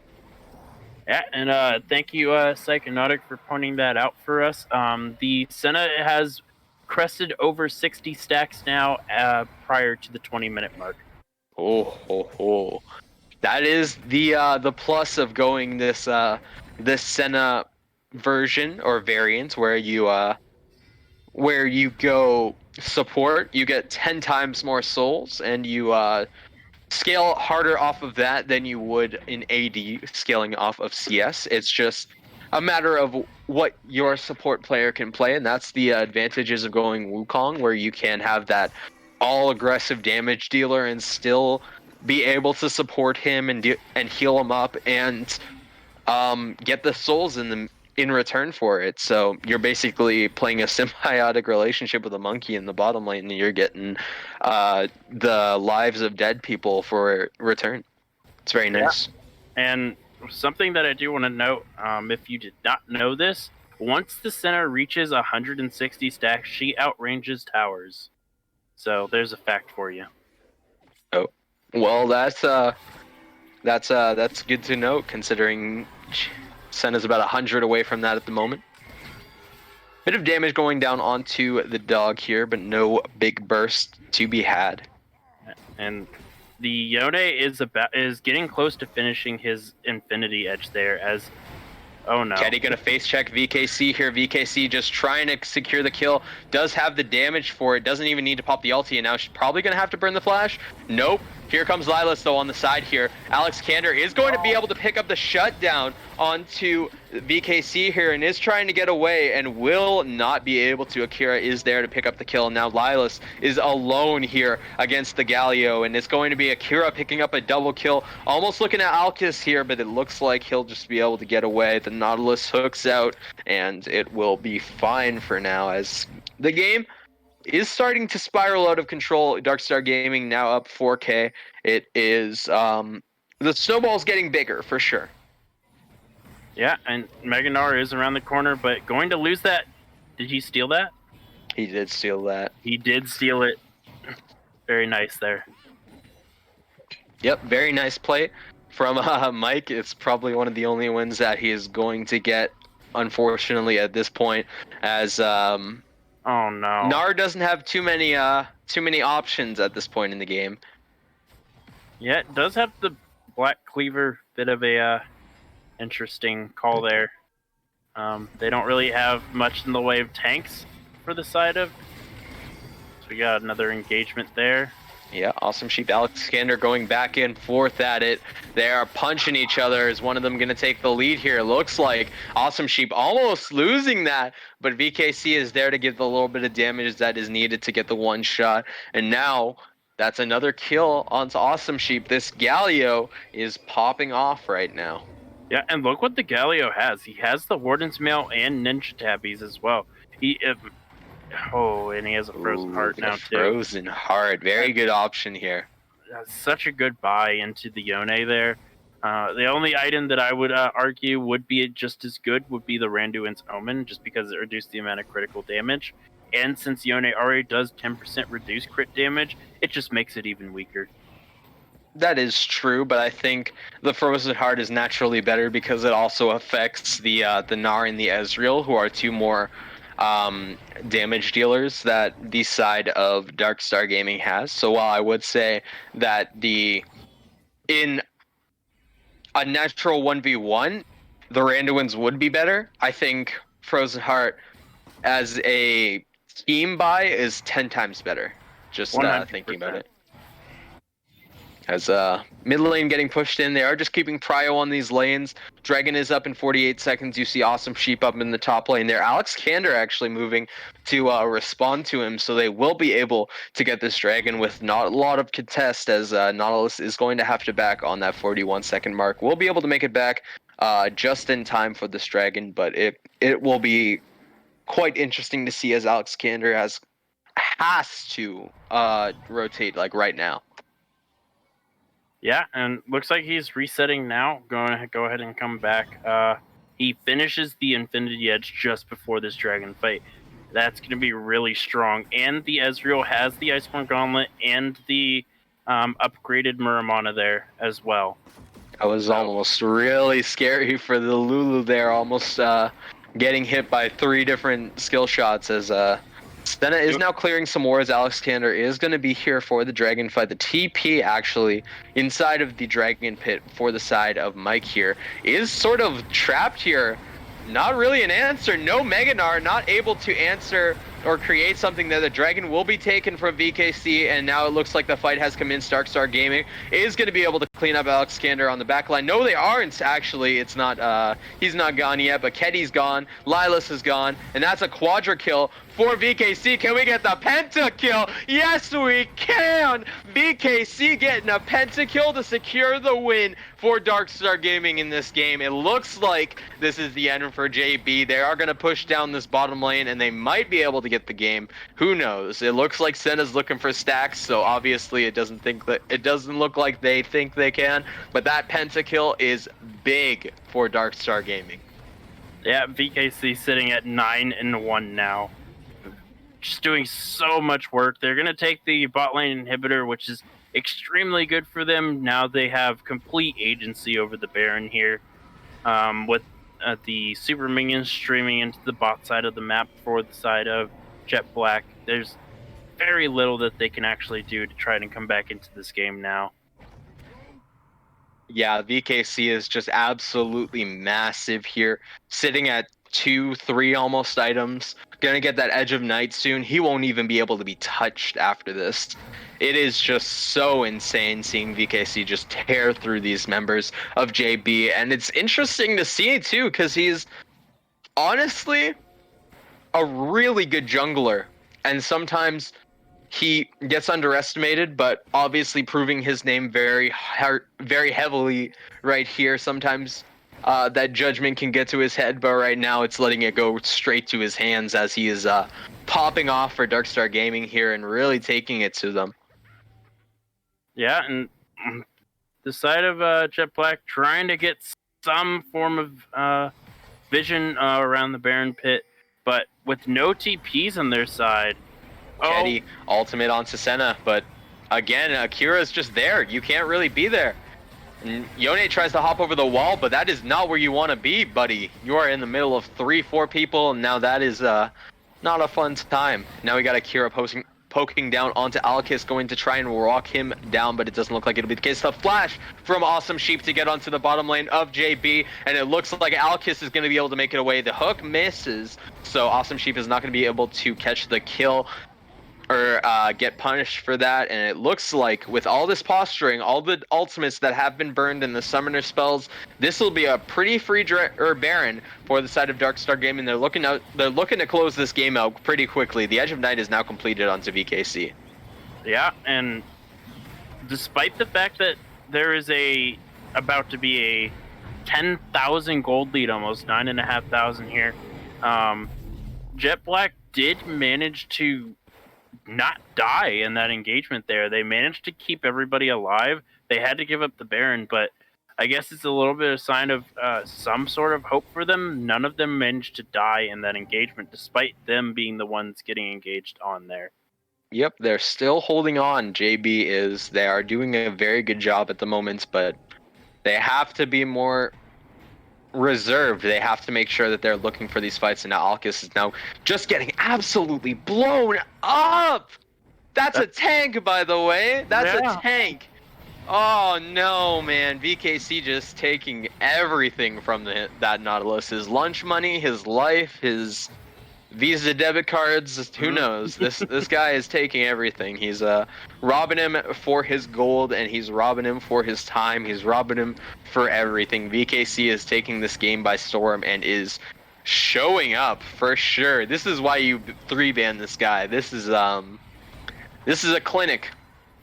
Darkstar Gaming going to push in for the end here. I don't think JB really have anything to answer with this. You can see Awesome Sheep just tanking a tower, tanking Mike, not even caring about the opposition. Alex Skander going to go in for that Hail Mary final jump in, but it doesn't look like he'll be able to get anything off the backside of it. VKC is going to pick up Mike, going to pick up Alex Skander on the backside of that too, and that's a double kill. Is it going to be 3 kills now for VKC? It will not be at the end of that, but it'll be Darkstar Gaming taking this series 3-0. Absolutely dominating performance from the side of Darkstar Gaming and VKC. Yeah, that was just a clinic all 3 games. There was nothing that the side of Jet Black could do. They tried different play styles, especially the third game, switching it up pretty much almost entirely with their comp. Going for a bit of a different style there, going for a pick comp, trying for absolute burst damage there, and that didn't work. They tried going all-in team fight. That didn't work. And game 2, I think they tried to do a little bit of both, and that didn't work either. So it's just a really good job for the side of Darkstar Gaming as they move on to the next round, which I believe is the losers finals. Yep, and then the winner of that goes to the grand finals, I believe, correct? Yep, they have made it to top 3 at this point. Darkstar Gaming have qualified for 3rd place, at least. So it's going to be interesting to see coming up in these next few weeks what Darkstar Gaming is going to make happen. And I'm definitely interested to see where this team is going to go, because if this is anything, this was a power call. And Darkstar Gaming. I believe this is end of the road for Jet Black. This is the end of the road for Jet Black, unfortunately, but we have to say thank you to Jet Black for playing it amazingly throughout this split. They have shown up time and time again, and it has been such a fun time watching all of their series, all of their games. And with that, I think we are ready to send it over to Psychonautic for the final time, and I would like to thank you guys so much for listening to my voice. I know it's annoying, but we all got to deal with it, so thank you so much for having me on cast, and thank you, Dream Unforgiven, for co-casting with me. Yeah, it was no problem. Hope you get a chance to do it again sometime. Yep, absolutely. And we're going to send it over to Psychonautic now for a breakdown on the game. Thank you guys so much for listening to us, and we'll see you guys next time. Thank you guys so much, Bam and Dream. You guys did phenomenal. I'm a little bit envious. You guys got to cast what I believe is one of the first, or at least one of the only pentakills on stream. VKC, my overlay is all messed up. Let me just fix that for you guys real quick. I apologize. Oh no, we're good. Anyways, VKC with the pentakill that game. I could talk about any member of DSG throughout that series. All of them definitely pulling their own weight, contributing lots to their team, whether it be composition, game plan, execution. vision, utility, you name it. But it's... How do I not talk about the pentakill? VKC played that dragon fight very, very well. I believe JB was able to actually take the dragon, but it was... you may get the dragon, but VKC gets the pentakill. He gets all of them. So incredibly well played to him. He shows why all of these teams are consistently 3-banning him. When given picks like the Graves and the Evelyn, he's just so dominant. So well played to VKC and the rest of DSG. You guys did phenomenally tonight. Looking like a little bit of a changed team since the last time we saw them on stream. But definitely a huge shout out to Jet Black, who played a great series and have been great all split. Some of the most entertaining games have been some of the Jet Black stream games. So thank you everyone from Jet Black. You guys were a wonder to watch and a wonder to cast. Anyways, I will throw up your player of the game poll, and we will return right after a quick little break.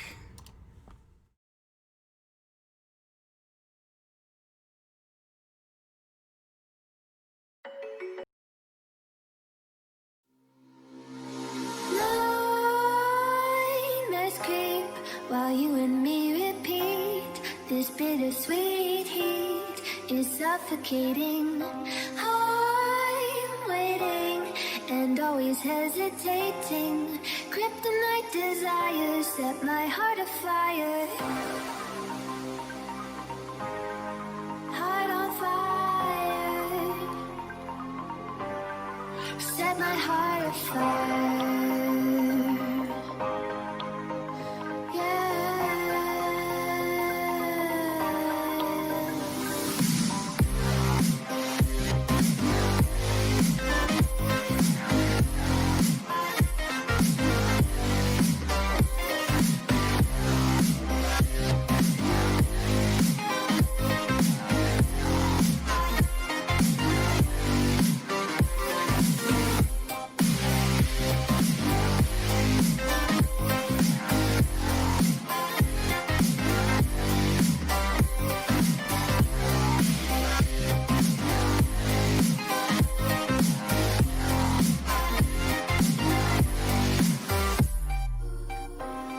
With crimson secrets and forbidden bliss, can't stay still, don't stop that thrill. My bones crave your skin, temptation within, mistakes ignite the silence. Nightmares creep while you and me repeat.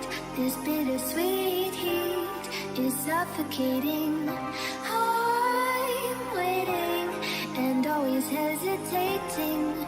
Kryptonite desires set my heart afire. Heart on fire. Set my heart afire. Yeah.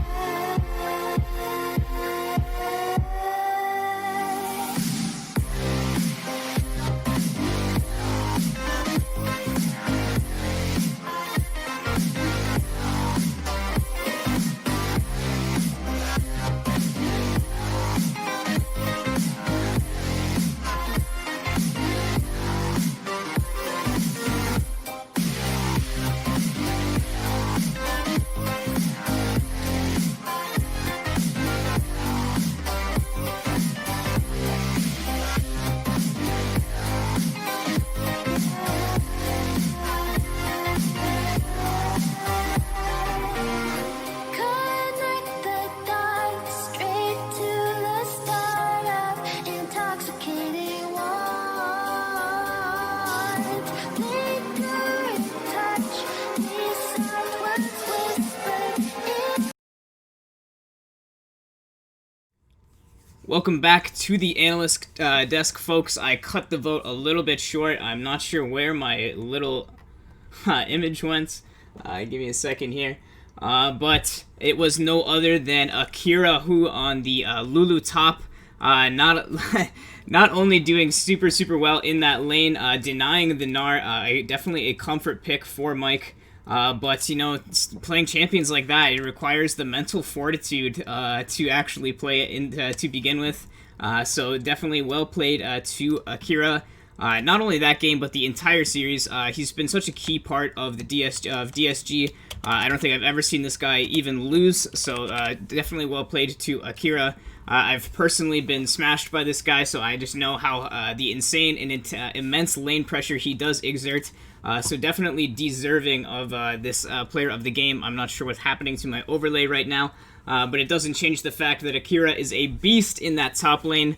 Anyways, guys, this does conclude our stream for the evening. Once again, congratulations to DSG and all 5 members playing a great series all around. So congratulations to them. You guys definitely deserve that, and we will see you in the losers finals. As always, be sure to check out our merch on our website. There is a command for it in the Twitch chat, as well as check out the YouTube channel for our podcast, as well as VODs of all of our stream games, which are posted roughly 24 hours after they are completed. Anyways, guys, that's it for me, Psychonautic. I hope you have a great rest of your night.